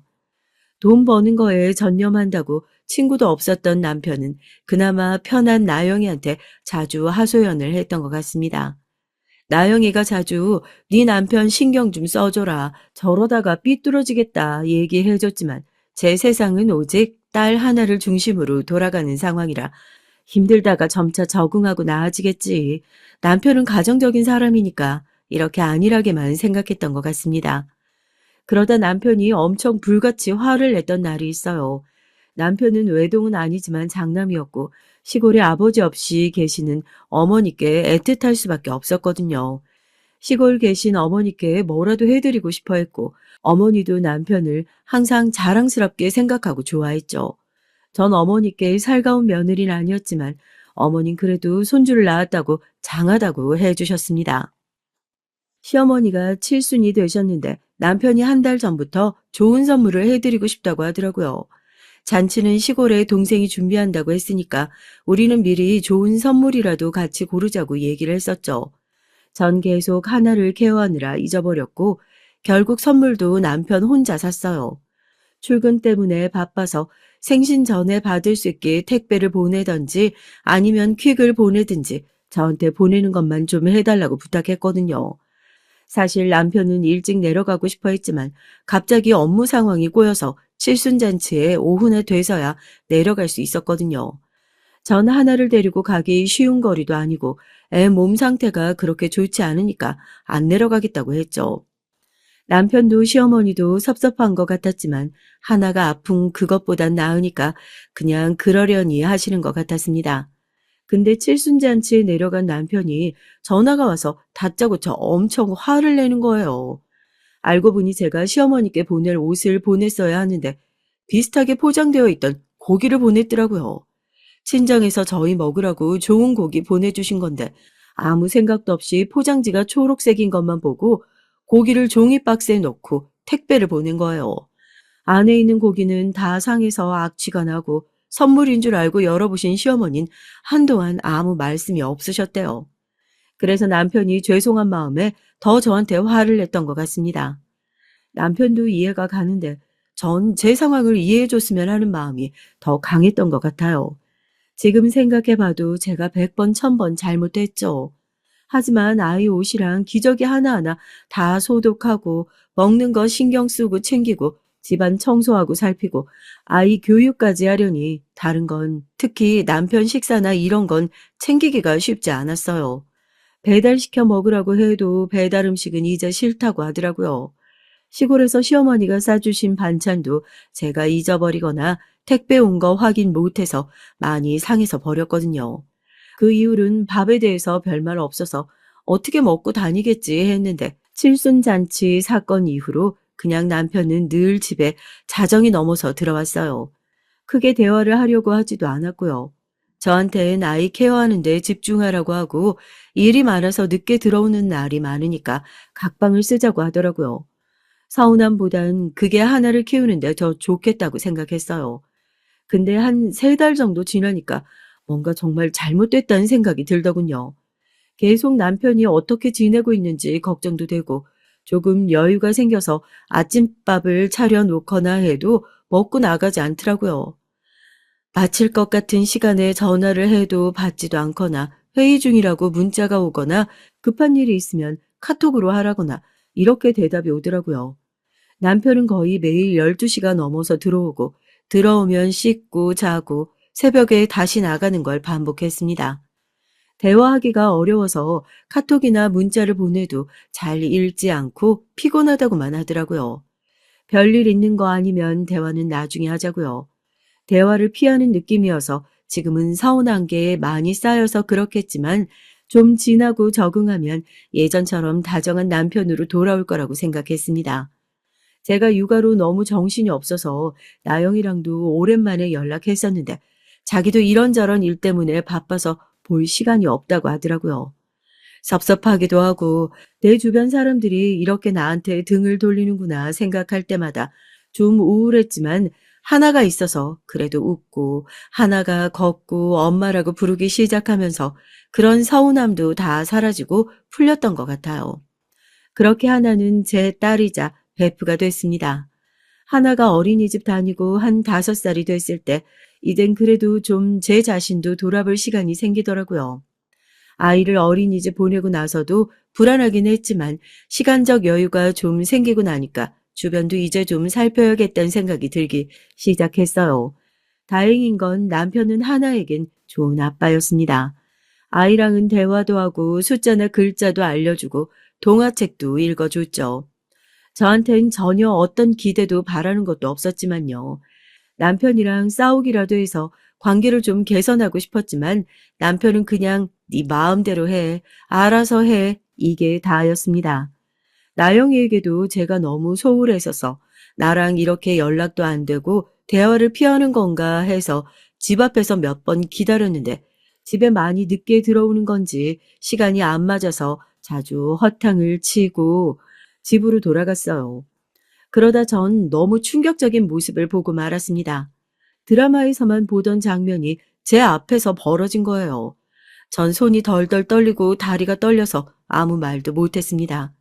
하나가 깊게 잠들고 난 후 혹시나 늦은 시간에 나영이한테 찾아가면 볼 수 있을까 해서 갔는데 나영이 집에서 다정하게 뽀뽀하고 헤어지는 남편을 봤어요. 늦은 시간이다 보니 주변을 전혀 신경 쓰지 않고 뽀뽀하는 것 같더라고요. 그리고 그 관계가 한두 해 동안이 아닌 아주 오랜 시간이 지난 느낌이라 전 더 괴로워졌습니다. 그 두 사람 앞에 다가가서 불렀어요. 언제까지 숨길 생각이었어? 라고요. 둘은 좀 놀라는 눈치였지만 언젠간 들킬 거라고 생각한 것처럼 안에 들어가서 얘기하자고 했습니다. 예전에 왔었던 나영이 집이랑은 분위기가 많이 다르더라고요. 깔끔한 걸 좋아해서 별다른 짐을 두지 않았던 것과는 달리 둘만의 아기자기한 소품들이 꽤 생겼더라고요. 둘이 같이 찍은 사진들도 있고 그래서 만나기가 어려웠던 거구나 싶었네요. 전 낮은 목소리로 물었습니다. 언제부터 이랬던 거냐고, 또 언제까지 이럴 거냐고요. 놀랐다면 미안하다. 애가 더 크면 이혼할 생각이었는데 이렇게 알게 해서 나도 유감이야. 최대한 빨리 이혼하자 우리. 아니, 무슨 변명이라도 좀 하는 게 맞지 않아? 어떻게 나랑 제일 친한 나영이랑 이럴 수가 있어? 나영이 넌 어떻게 나한테 이래? 어떻게 나한테 이러냐고. 우리가 묻고 싶다. 너한테 나랑 나영인 뭐였는지. 난 돈 벌어오는 기계고 나영인 네가 필요하고 부탁할 게 있을 때만 연락하는 사람이었잖아. 잊었어? 버림받는 건 우리지 네가 아니야. 네 옆에 있으면서 우린 너한테 아무것도 아니었구나라는 생각만 들어서 네 옆에 있기가 너무 힘들었어. 물론 우리 사이가 이렇게 된 건 우리도 바라는 일은 아니었지만 서로를 위하고 기댈 사람이 필요했어. 서로 가장 가깝고 서로 이해해줬던 사람이 나영이었을 뿐이야. 서로를 위해서도 빨리 정리하고 헤어지자.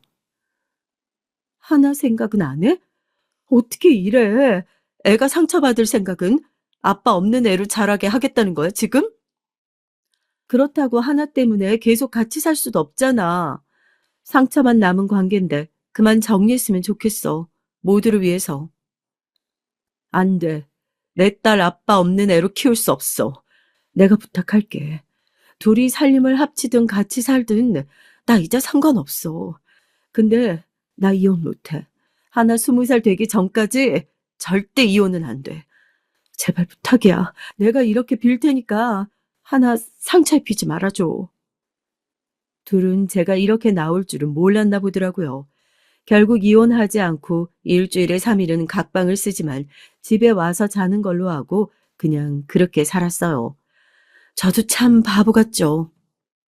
우리 하나가 나중에 제 마음을 알까요? 임신했을 때부터 쓰던 일기에 하나하나 제 마음을 꾹꾹 실어 적었습니다. 어떤 모욕과 수치, 힘든 일들이 내 앞에 놓이더라도 넌 행복했으면 좋겠어 하나야. 내 영원한 반쪽, 내 친구, 내 딸 하나야 라고요. 아마 일기보단 하나에게 보내는 편지였던 것 같아요. 내가 널 이렇게 생각하고 사랑했었으니 넌 외롭지 않았으면 좋겠다는 내용의 아주 긴 편지요. 제 남편과 친구는 지키지 못했지만 난 너만은 오롯이 이렇게 지켜냈노라. 전 그 후로 정말 최선을 다했습니다. 딸이 남편과 저의 관계를 눈치채지 않게 더 밝은 사람처럼 웃고 옷도 화사하고 예쁘게 입었어요. 하지만 점점 더 많은 강박이 생겼던 것 같아요. 그럴 수도 있지. 이게 잘 안 됐어요. 내 딸이 그럴 수도 있지. 그런 일들을 겪을 수도 있지. 그런 사람을 만날 수도 있지. 아픔을 겪는 날도 있을 수 있지. 아니, 절대 있어서는 안 돼. 그럴 순 없어. 절대 안 돼. 늘 이런 생각들을 가지고 하나를 대하고 주의를 줬던 것 같습니다. 하나는 자라면서 바이올린의 재능을 많이 드러냈어요. 자기의 감정을 음악에 고스란히 잘 드러냈고 듣는 사람들은 다 감탄했죠.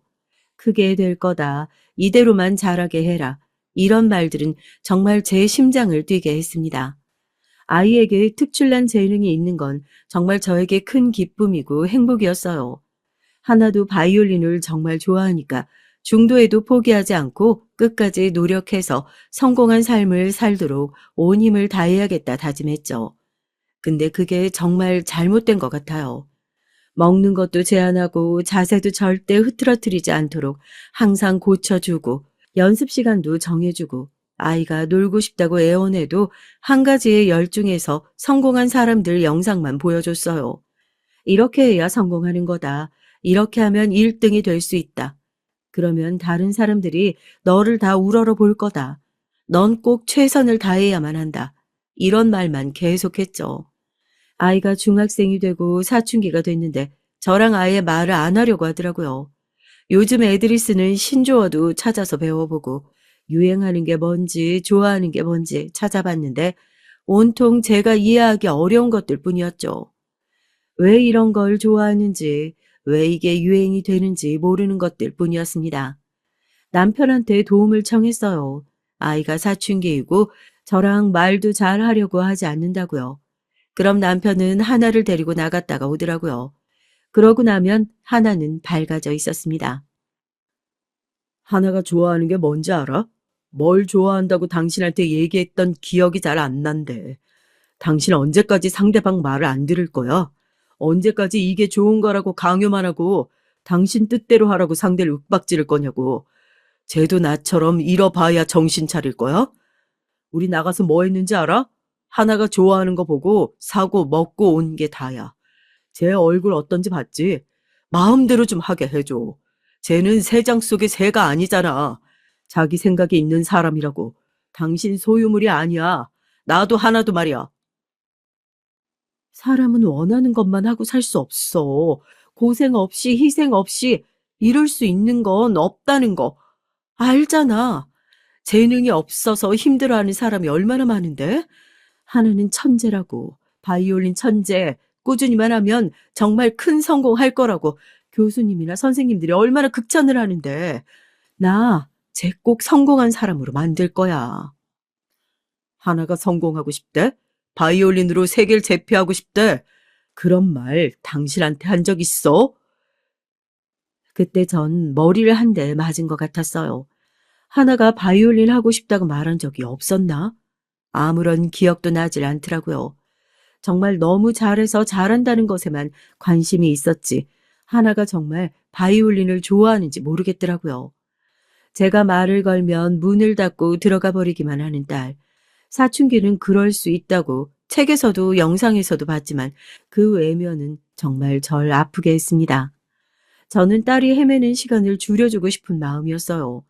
원래 가려던 목표 고린 지점까지 가려면 수많은 시행착오를 거쳐야 했는데 저는 덜 고생하고 빨리 그 목표 지점에 도달하게 해주고 싶었거든요.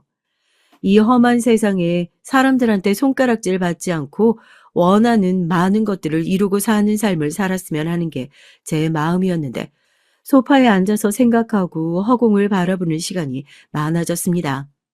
가만히 앉아서 클래식을 듣는데 눈물이 나더라고요. 하나는 그런 저를 보고 소리를 지르고 욕을 하면서 나가버렸어요. 저랑 대화하지 않고 지낸 시간이 길어졌는데 레슨 선생님은 하나 실력이 점점 더 좋아지는 것 같다고 하더라고요.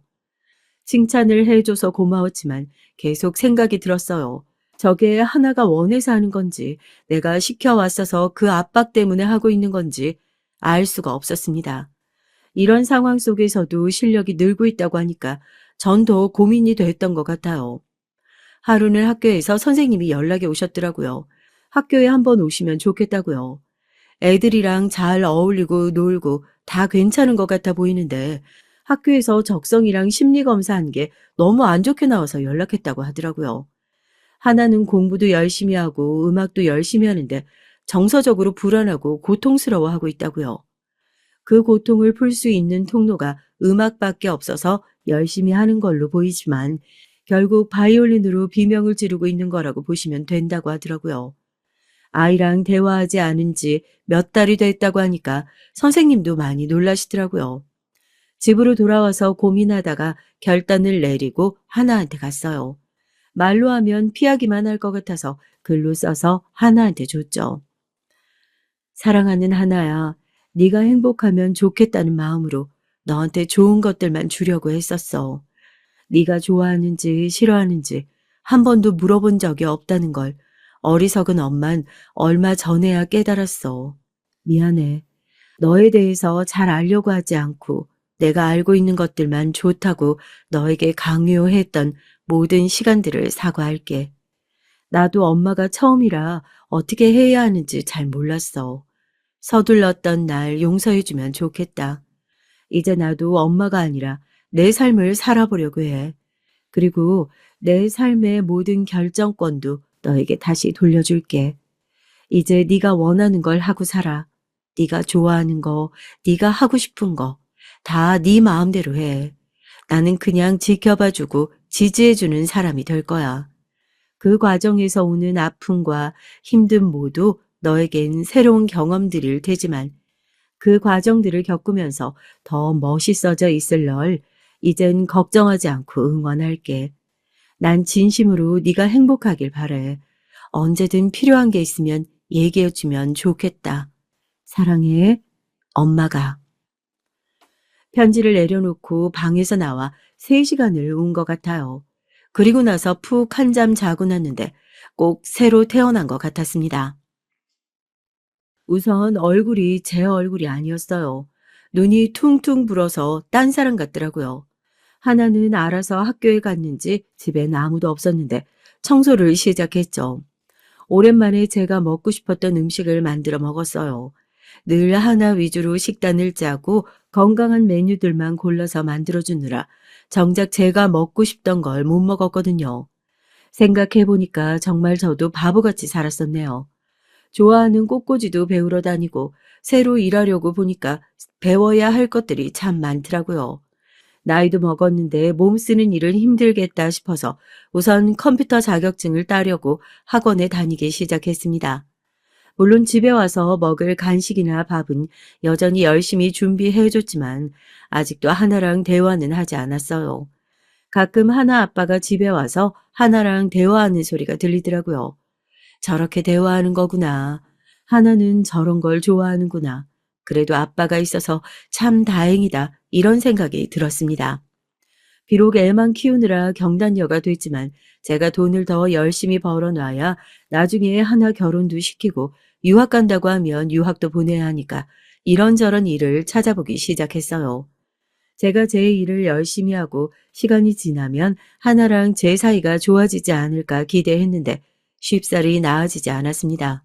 속으로 많이 삐뚤어져 있었다 보니까 제 편지를 받고 이제 자기를 아예 포기해버렸다고 생각했었나 봐요. 그래도 엇나가거나 자기 인생을 망치려고 한 적은 없었는데 사건은 터지고 말았죠. 엄마랑 사이가 안 좋아서 힘들다고 친구들한테 털어놨는데 친구 한 명이 하나를 얄밉게 생각하고 있었나 봐요. 엄마랑 싸워서 힘들다고 하는 애가 늘 하고 다니는 거 보면 엄마가 사준 옷에, 엄마가 사준 액세서리, 학용품, 화장품, 향수 다 엄마가 사준 거 맨날 자랑하고 엄마가 시키는 대로 다 하면서 괜히 힘들다고 말하고 다니는 게 관심 끌려고 하는 거 아니냐고 듣기 싫다고 얘기했나 봐요. 서로 욕하고 밀고 싸우다가 몸싸움까지 갔는데 다 같이 악기하는 애들이라 절대 손이나 팔을 안 다치려고 주의하는데 그날따라 걔는 뭐에 씌인 것처럼 저 잘난 척하는 손가락까지 다 짜증난다면서 하나 손을 밟으려고 했대요. 하나는 절대 손은 다치면 안 된다고 생각해서 걔 발을 잡고 당겨버렸고 걘 넘어지면서 땅에 손을 짚었는데 무게가 실리면서 골절이 됐대요. 다른 애들도 증언해주고 CCTV를 봐도 먼저 시비를 건 건 상대편이어서 하나는 정당방위가 됐지만 딸은 학교를 나가고 싶지 않다고 하더라고요. 그래도 학교는 가야 한다고 말하고 싶었지만 하루 종일 방에 틀어박혀서 게임만 하는 걸 말리지 못했습니다. 애 아빠한테 얘기해서 말려보라고 했지만 남편도 역시 시간이 필요한 것 같다고 하더라고요. 옛날 어른들이 세상에서 제일 어려운 게 자식 농사라고 하셨던 말이 뭔지 이제 알겠더라고요. 정말 쉽지 않은 것 같아요. 그동안 강압적으로 눌려서 살았던 모든 서름을 풀려고 하는 듯이 또 사건은 터지고 말았습니다. 게임만 하기 지루했는데 데이팅 앱 같은 걸 깔아서 모르는 남자들이랑 채팅을 했었나 봐요. 저랑 대화하기가 어려우니까 자기도 말할 사람이 필요했다고요. 이 사람 저 사람이랑 대화하다가 말이 좀 잘 통한다 싶은 사람을 찾았나 보더라고요. 한 이틀 채팅했는데 서로 만나자고 뜻이 맞아서 나갔었대요. 말도 없이 집에서 나가서 좀 불안해하고 있었는데 갑자기 경찰서에서 전화가 왔더라고요. 놀란 마음에 휴대폰만 챙겨 들고 미친 듯이 달려갔더니 얻어맞아서 엉망이 된 하나가 보였습니다. 데이팅 앱을 써본 적이 없다 보니까 남자들이 다 어떤 의도를 가지고 있는지 잘 몰랐나 봐요. 아직도 놀라고 어안이 벙벙한 표정의 하나는 저를 보고 울기 시작했어요. 전 말없이 하나를 안고 토닥여 줬습니다. 그 남자 새끼는 서로 좋아서 만나기로 했는데 전현이 계속 밀당만 하고 스킨십을 하려고 하니까 피하길래 열받아서 좀 엎치락덮치락 했다가 이렇게 된 거라고 헛소리를 늘어놓더라고요. 내 딸을 강간하려는 것도 모자라서 저렇게 때리기까지 했는데 저렇게 당당하게 거짓말을 하는 게 열받아서 저도 가서 뺨 몇 대를 날리고 손이 미끄러져서 미안하다고 얘기했어요. 다행히 다른 사람이 도와줘서 모텔로 끌려 들어가진 않았지만 정말 큰일 날 뻔했더라고요. 하나는 제가 그런 모습을 처음 봐서 더 놀란 것 같았습니다. 경찰한테 저놈 제발 콩밥 좀 먹게 해달라고 사정했어요. 강간 미수에 폭행 치사까지 하면 더 형량이 늘지 않냐고 했더니 미수에 그쳤기 때문에 형량이 그렇게 높게 책정되진 않을 거라고 하더라고요. 정말 억울하고 분했지만 합의금으로 3억을 주든지 아닌 깜빵 가라고 엄포를 놨죠. 하나랑 집에 돌아가는 길에 제 모습을 다시 보고 눈물을 흘쩍거리기 시작했어요. 자기가 잘못했다고요. 제가 너무 정신없어서 운동화 한 짝이랑 슬리퍼 한 짝을 신고 왔는데 그거에 눈물이 터진 거였더라고요. 엄만 딸을 사랑하는 게 아니라 엄마 역할을 하는 자기 자신의 모습을 사랑한다고 생각했었는데 완벽한 엄마의 모습을 남들한테 보여주고 싶어서 늘 딸을 통제하고 잘하는 모습만 보이는 것 같았대요. 그런데 그 추운 날씨에 외투는커녕 신발도 제대로 못 신고 경찰서까지 달려온 엄마 마음이 어땠을까 생각하니 그냥 너무 죄송하고 눈물이 나더라는 거예요. 자기가 잘못했다고 엉엉 우는데 저도 같이 껴안고 한참을 울었어요. 오랜 세월 묵었던 오해를 풀고 사이좋게 지내기 시작했죠. 같이 맛집도 다니고 운동도 같이 하러 다녔어요. 친구처럼 딸처럼 같이 지내는 시간이 참 소중하고 반짝거렸던 것 같네요. 그때 보여주었던 하나의 미소는 아직도 사진으로 찍어서 간직하고 있을 만큼 정말 예뻤습니다. 하나는 검정고시를 준비하고 저도 취업을 위해서 열심히 공부를 했어요. 하나는 그만뒀던 바이올린도 다시 시작하고 모든 게 순조롭게 돌아간다고 생각이 들었어요. 하지만 불행은 아직도 시작도 안 된 상태였더라고요. 예전에 있었던 일들은 그냥 추억거리 정도로 끝날 수 있는 것들이었다면 지금부턴 본격적인 불행의 시작이었습니다. 하나는 중등과정은 검정고시에 합격해서 땄고 고등과정도 학원에서 배우고 있었죠. 열심히 노력하더니 고등과정은 1년 만에 마스터해서 또래보다 일찍 고등학교 졸업장을 받았어요. 그래도 전 정말 감사했죠. 학교는 그만뒀지만 그래도 금방 정신 차리고 스스로 노력해서 다시 시작하려고 하는 점이 정말 감사하더라고요. 그런데 수능 준비를 하다가 갑자기 남자친구가 생겼다고 하더라고요. 학원에서 아르바이트하는 대학생이었는데 하나를 보고 첫눈에 반했다고 고백해서 둘이 사귀게 됐다고 하더라고요. 나이 차이는 2살 정도 됐고 하나가 생각보다 나이가 어려서 고민했지만 정말 예쁘게 만나겠으니 교제를 허락해달라고 저한테 인사도 왔더라고요. 저도 연애를 반대하고 싶은 마음은 없었지만 지금이 참 중요한 시기인데 남자친구를 조금 이따 만나면 좋겠다는 생각이 들었지만 하나의 뜻을 존중해 주기로 했어요. 전 남자친구 어디가 마음에 드냐고 했더니 자기를 정말 좋아해 주는 게 느껴진다고 하더라고요. 말도 자기는 너 없으면 안 된다고 하고 자기랑 조금이라도 연락이 안 되는 게 느껴지면 불안해한다고 하더라고요. 바이올린 하는 모습을 보여줬는데 너무 예쁘고 아름답다면서 영상도 찍어서 간직하고 하루에도 몇 번씩 본다고 하는 모습을 보면서 이 남자가 정말 날 좋아하는구나 하고 느꼈다고 하더라고요. 그래서 넌 그 남자를 얼마나 좋아하냐고 물어보니까 아직 잘 모르겠다고 말하는 딸을 보면서 생각이 많아졌어요. 아빠의 부재 때문일까? 내 영향 때문일까? 자기가 좋아하는 사람보다는 자기를 정말 좋아해주는 사람을 감정 없이 만나는 게 정말 걱정이 되더라고요. 근데 하나도 만나보니까 자기한테 점점 가스라이팅을 하고 집착하는 모습에 정신을 차리고 끊어내려고 했는데 대충 눈치를 차린 남자가 하나를 임신시켰더라고요. 눈에서 불이 나오는 것 같았죠. 이제 겨우 마음 먹고 열심히 살려고 하는 애한테 왜 이런 일들이 일어나는지 정말 미칠 지경이었습니다. 하나도 자책하더라고요. 네가 원하지 않으면 아이 낳지 않아도 된다고 말이에요. 죄책감 가질 필요 하나도 없다고. 네 몸은 주인은 너니까 네가 원하는 대로 하면 된다고 말이죠. 생각을 좀 해보겠다고 했는데 이 어려 터진 녀석은 자기한테 온 생명 자기가 책임지겠다고 기어이 그 길을 택하겠다고 하더라고요. 눈물을 흘리며 딸의 결정을 따를 수밖에 없었어요. 나이도 어린 딸이 가는 그 길이 너무 험난하고 힘들어 보이는데 제가 욕을 먹고 원망을 듣더라도 더 단호하게 말리지 못한 후회가 파도처럼 밀려오더라고요. 그놈은 자기가 책임지겠다고 큰 소리만 떵떵거렸지 아무것도 준비된 게 없는 사람이었습니다. 부모가 고철 재활용을 한다고 하시더라고요.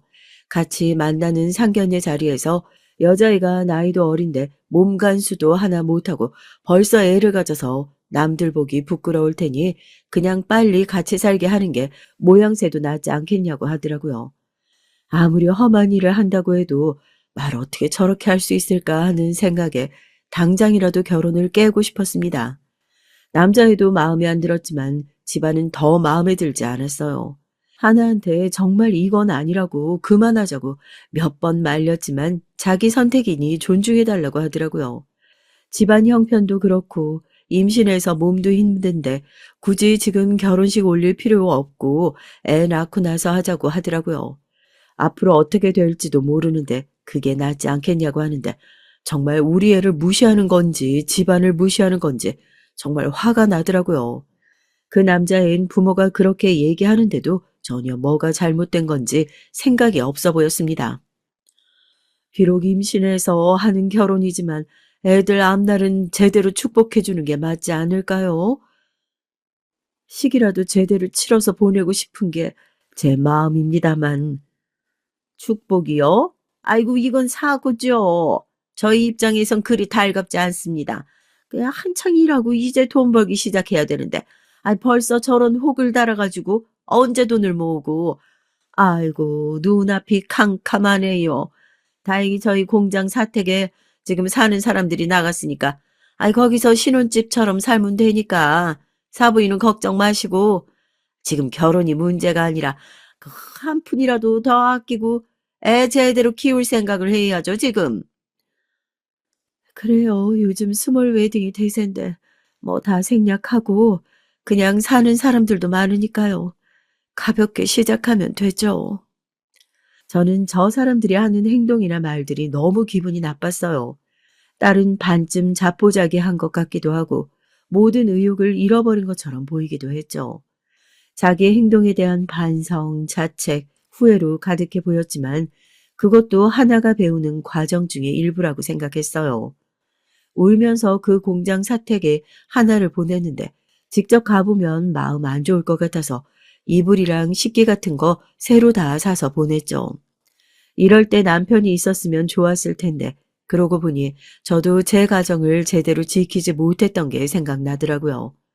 하나만큼은 그래도 행복했으면 좋겠다고 빌고 또 빌었는데 아이도 무사히 자랄 수 있게 빌고 또 빌었습니다. 3개월 후에 갑자기 하나가 잘 지내라 하는 생각이 들더라고요. 연락이 없었던 지도 오래됐고요. 근데 전화를 해봐도 전화를 받지 않아서 너무 불안한 나머지 사택으로 갔는데 세상에 피를 흘리고 쓰러져 있는 하나를 발견했어요. 사택은 너무 썰렁하고 온기도 없었죠. 음식도 제대로 먹지 못한 것 같았고 상처 입은 들짐승처럼 축 처져서 의식이 없더라고요.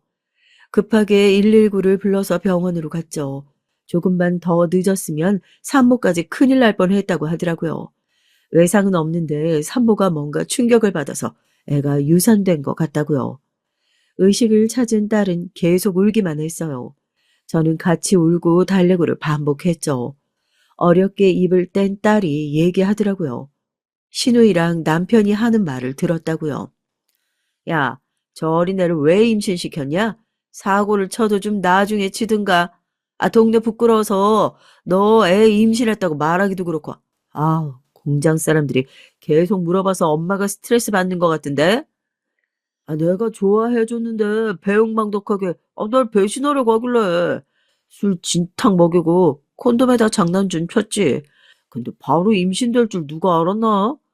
아, 저기 애 기저귀값, 분유값 댈 생각하니까 벌써 눈앞이 캄캄하다. 아씨, 장난 좀 친 거 가지고 아빠가 돈 좀 보태주겠지? 야, 저 짠돌이 구두쇠가 퍽이나 돈을 주겠다. 너 보고 공장에서 일하라고 할걸? 아, 난 절대 공장에서 일 안 할 거야. 절대. 내 가오가 있지. 저런 일 왜 해? 아, 아니면 하나 쟤네 엄마한테 돈 좀 모아놓은 것 같은데. 애 더 초췌하게 만들어서 그 집에 돈 좀 뜯어내면 되지 뭐. 아, 내가 왜 진짜 그 생각을 못했지? 그래, 그 엄마 딱 딸내미한테 목숨 거는 호구상이던데? 하나한테 준 옷이랑 가방 봤는데 장난 아니더라. 나 그거 내일 일하러 갈 때 좀 쓸게. 야, 네가 쓰라고 했다가 하면 별말 못할 거 아니야.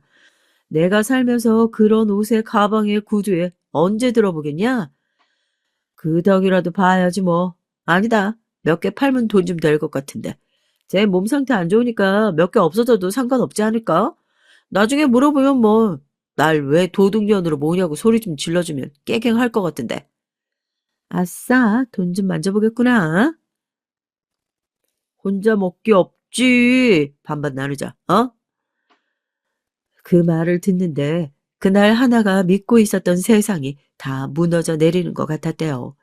엄마는 늘 나를 위한 조언을 아끼지 않았는데 또 고집 부리다가 이런 잘못된 결정을 내려서 이런 험한 꼴을 보는구나.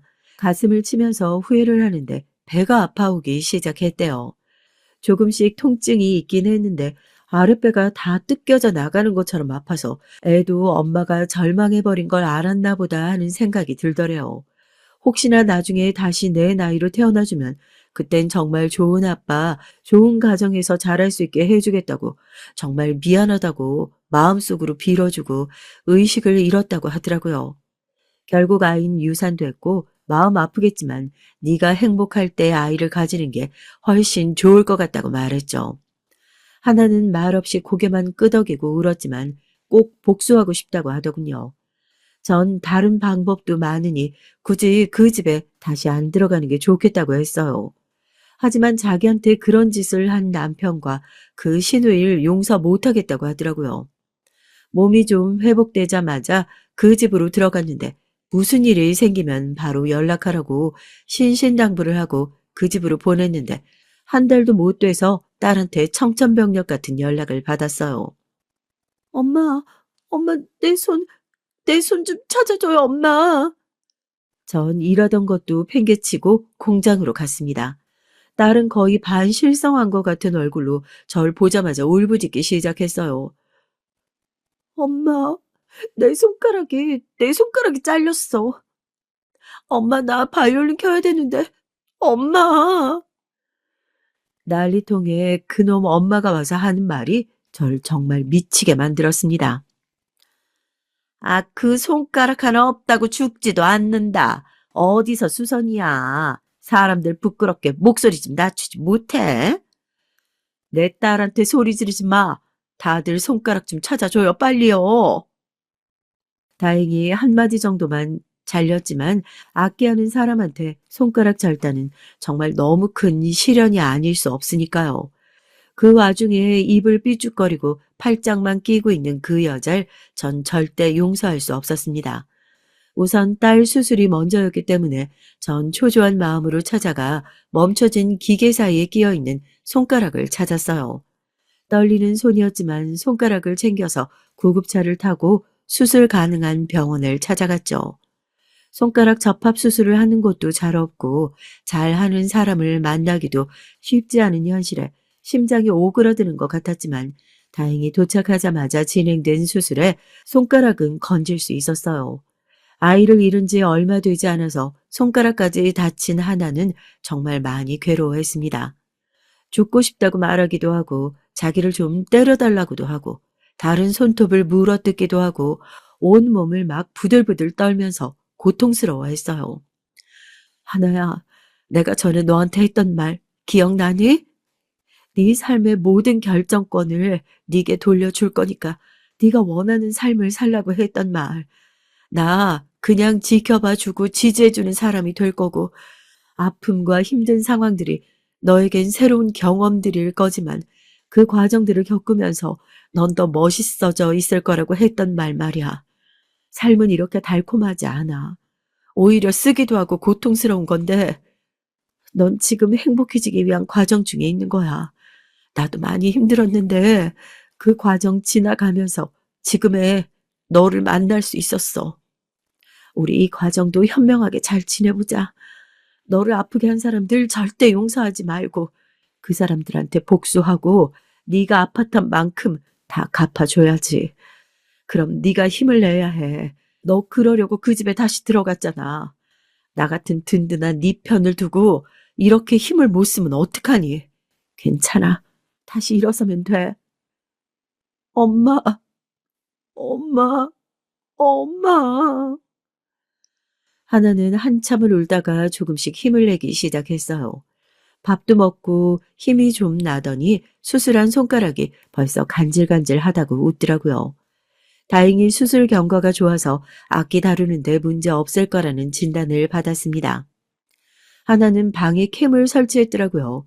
신우이가 제가 하나한테 준 옷이랑 가방, 구두를 훔쳐가는 거 다 찍혔고 남편이란 사람은 하나 폰으로 하나 계좌에 있는 돈을 다 자기한테 송금하고 돈을 빼가더라고요. 제가 비상금으로 쓰라고 준 돈인데 하나한테 허락도 받지 않고 자기 돈인 양 술 먹고 여자 만나고 다녔나 보더라고요. 전 그것만으론 부족하다고 생각했어요. 하나가 다치게 방조하고 방관한 사람들 다 가만둘 수 없더라고요. 남편한테 연락했죠. 남편은 그간 하나한테 있었던 일을 모르다가 하나가 겪은 일들을 알고 분노를 참지 못했어요. 자기한테 다 맡기라고 하더니 얼마 후에 보니까 그 공장이 망했더라고요. 안전교육도 제대로 받지 않고 장비도 갖추지 않은 채로 사고가 났는데 사고가 난 이후에도 아무도 제대로 된 조치를 취하지 않고 은폐하려고 했던 정황을 다 모아서 노동청에 고발을 한 거였어요. 영업 정지에 유산한 지 한 달도 안 된 며느리를 그렇게 부려먹고 다치게 한 악덕 사업장이라고 기사까지 나서 사업장은 거래처가 다 끊겨서 폐쇄가 됐고요. 그 아들, 딸도 절도죄로 고소하고 또 인터넷으로 얼굴까지 다 퍼뜨렸어요. 다시는 떳떳하게 고개 들고 다니지 못하도록 말이에요. 아니, 그 젊은 애가 집에서 놀고만 있는데, 공장 나와서 일 좀 도우라고 했다고, 이렇게까지 하는 게 말이나 돼요? 참나, 고작 손가락 한마디 잘린 거 가지고, 우리 때는 비일비재한 일이었고, 그래도 안 죽는다고. 진짜 유난 떠네. 아직도 남의 자식 구렁텅이로 넣어놓고 반성 한번 안 하시네. 좋아요. 빌기라도 하면 좀 감형해 주려고 했더니 역시 필요 없겠네요. 콩밥 제대로 드세요. 어이가 없어서. 네 자식이 그렇게 다쳤으면 네 딸이 손가락이 잘렸어도 손가락 하나 없어도 상관없다고 할 거야? 유산한 지 한 달도 안 된 애를 음악하는 애라서 손 다치면 안 된다고 사정했는데 그런 애 바깥 벌라고 떠밀어서 다치게 한 널 절대 용서 안 해. 두고 봐. 재활을 부지런히 해서 상처는 좀 남았지만 움직이는 데 불편함은 많이 좋아졌다고 해요. 부지런히 스트레칭도 해주고 손을 전보다 더 소중하게 여기고 살게 됐다고 하더라고요. 다행히 왼손이 다쳤으면 거의 연주는 힘들 수도 있었는데 활을 켜는 손이라서 그나마 좀 나은 것 같다고 하더라고요. 좀 심심해하는 것 같아서 하나 임신했을 때부터 썼던 일기를 하나한테 보여줬죠. 틈날 때마다 읽어보면서 하나는 무슨 역사책을 보는 것 같은 기분이 들었대요. 그 일기엔 그날그날 있었던 일과 날씨, 사람들과 주고받았던 대화, 먹었던 음식, 하나가 움직였던 느낌 등 정말 자세하게 적혀 있어서 놀랐고 아빠와의 일도 다 적혀 있어서 놀랐다고 하더라고요. 하나가 저랑 대화를 안 하고 피하려고 했던 게 저랑 남편이 헤어지고 별거 아닌 사이라는 걸 알게 돼서 그랬다고 하더라고요. 아빤 자기를 유일하게 숨쉬게 해주는 사람, 자기를 좀 더 자유롭게 해주는 사람인데 그런 아빠까지 등 돌리게 만들었고 엄마 욕심으로 아빠를 자기한테 뺏어가게 했다는 생각에 너무 미웠다고 하더라고요. 그런데 알고 보니 나영이 이모랑 아빠가 불륜을 해서 엄마랑 별거를 하게 됐다는 것에 너무 놀랐고 더구나 불륜을 저질렀는데도 엄마 아빠가 헤어지지 않았던 건 다 자기가 상처받게 하지 않으려고 엄마가 한 일이었다는 것에 너무 놀랐대요. 자기가 그렇지 않아도 힘든 엄마를 더 힘들게 했다는 생각에, 그리고 자기를 너무 사랑하는 그 마음에 힘을 내야겠다는 생각이 저절로 들었답니다.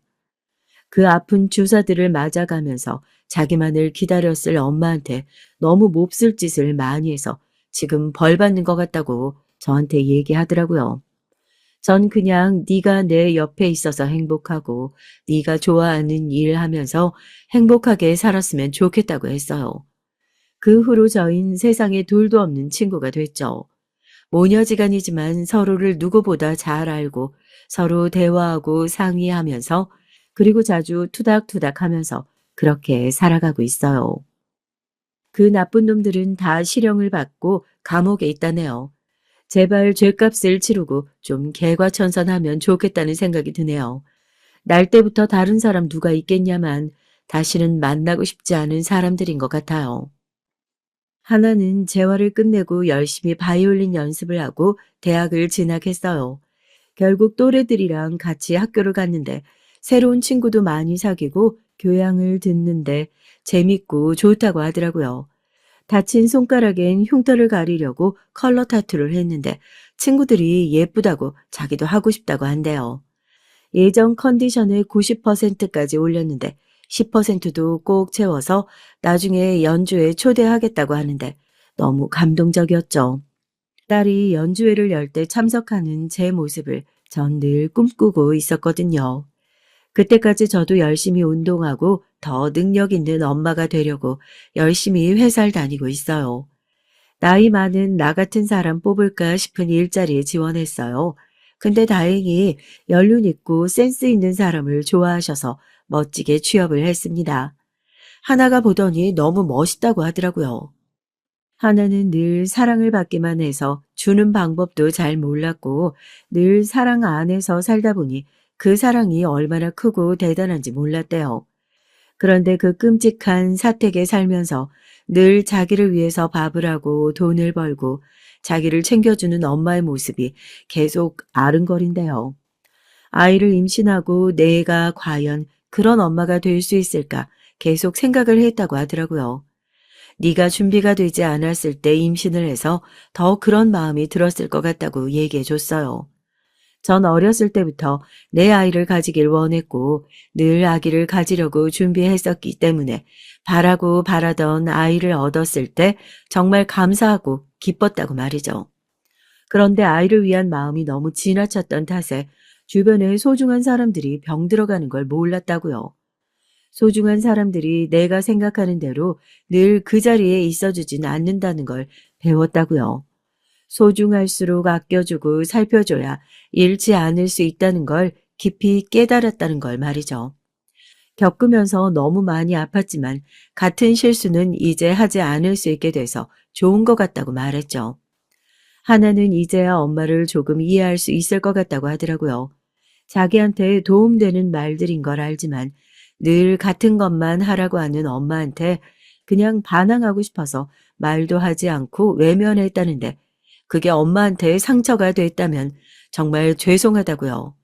그리고 돌고 돌아서 다시 이렇게 돌아와서 지름길을 알려주는 엄마를 괴롭혀서 이렇게 돌아서 온 것 같다고 말하더라고요. 누구나 어둠이 눈앞에 내린 시간이 있는 것 같아요. 누가 어떤 얘기를 해도 내 마음대로 듣고 내 눈앞에 어둠이 내려서 그 어떤 것도 제대로 보이지 않는 시간이요. 내 눈앞이 어두우면 그게 하얀색인지 검은색인지조차 알 수 없으니까요. 눈앞에 닥치는 시련들이 제대로 보이면 참 좋겠지만 우린 잘 모르고 살아가죠. 그 어둠이 얼마나 크고 어둠을 벗어나는데 얼마나 오래 걸릴지도 모르고요. 하지만 그렇게 헤쳐나가야 하는 그 길을 더듬거리며 나가다 보면 내 손을 잡아주고 날 밝은 곳으로 이끌어줄 크고 작은 손들이 생기더라고요. 외로웠던 제 옆에도 그런 사람들이 있었던 것처럼 여러분들 앞날과 지금 그 옆에도 그런 아름다운 사람들이 있을 텐데 그 사람들을 꼭 잃지 않으셨으면 좋겠습니다. 다들 행복한 하루하루 되셨으면 좋겠어요. 꼭이요.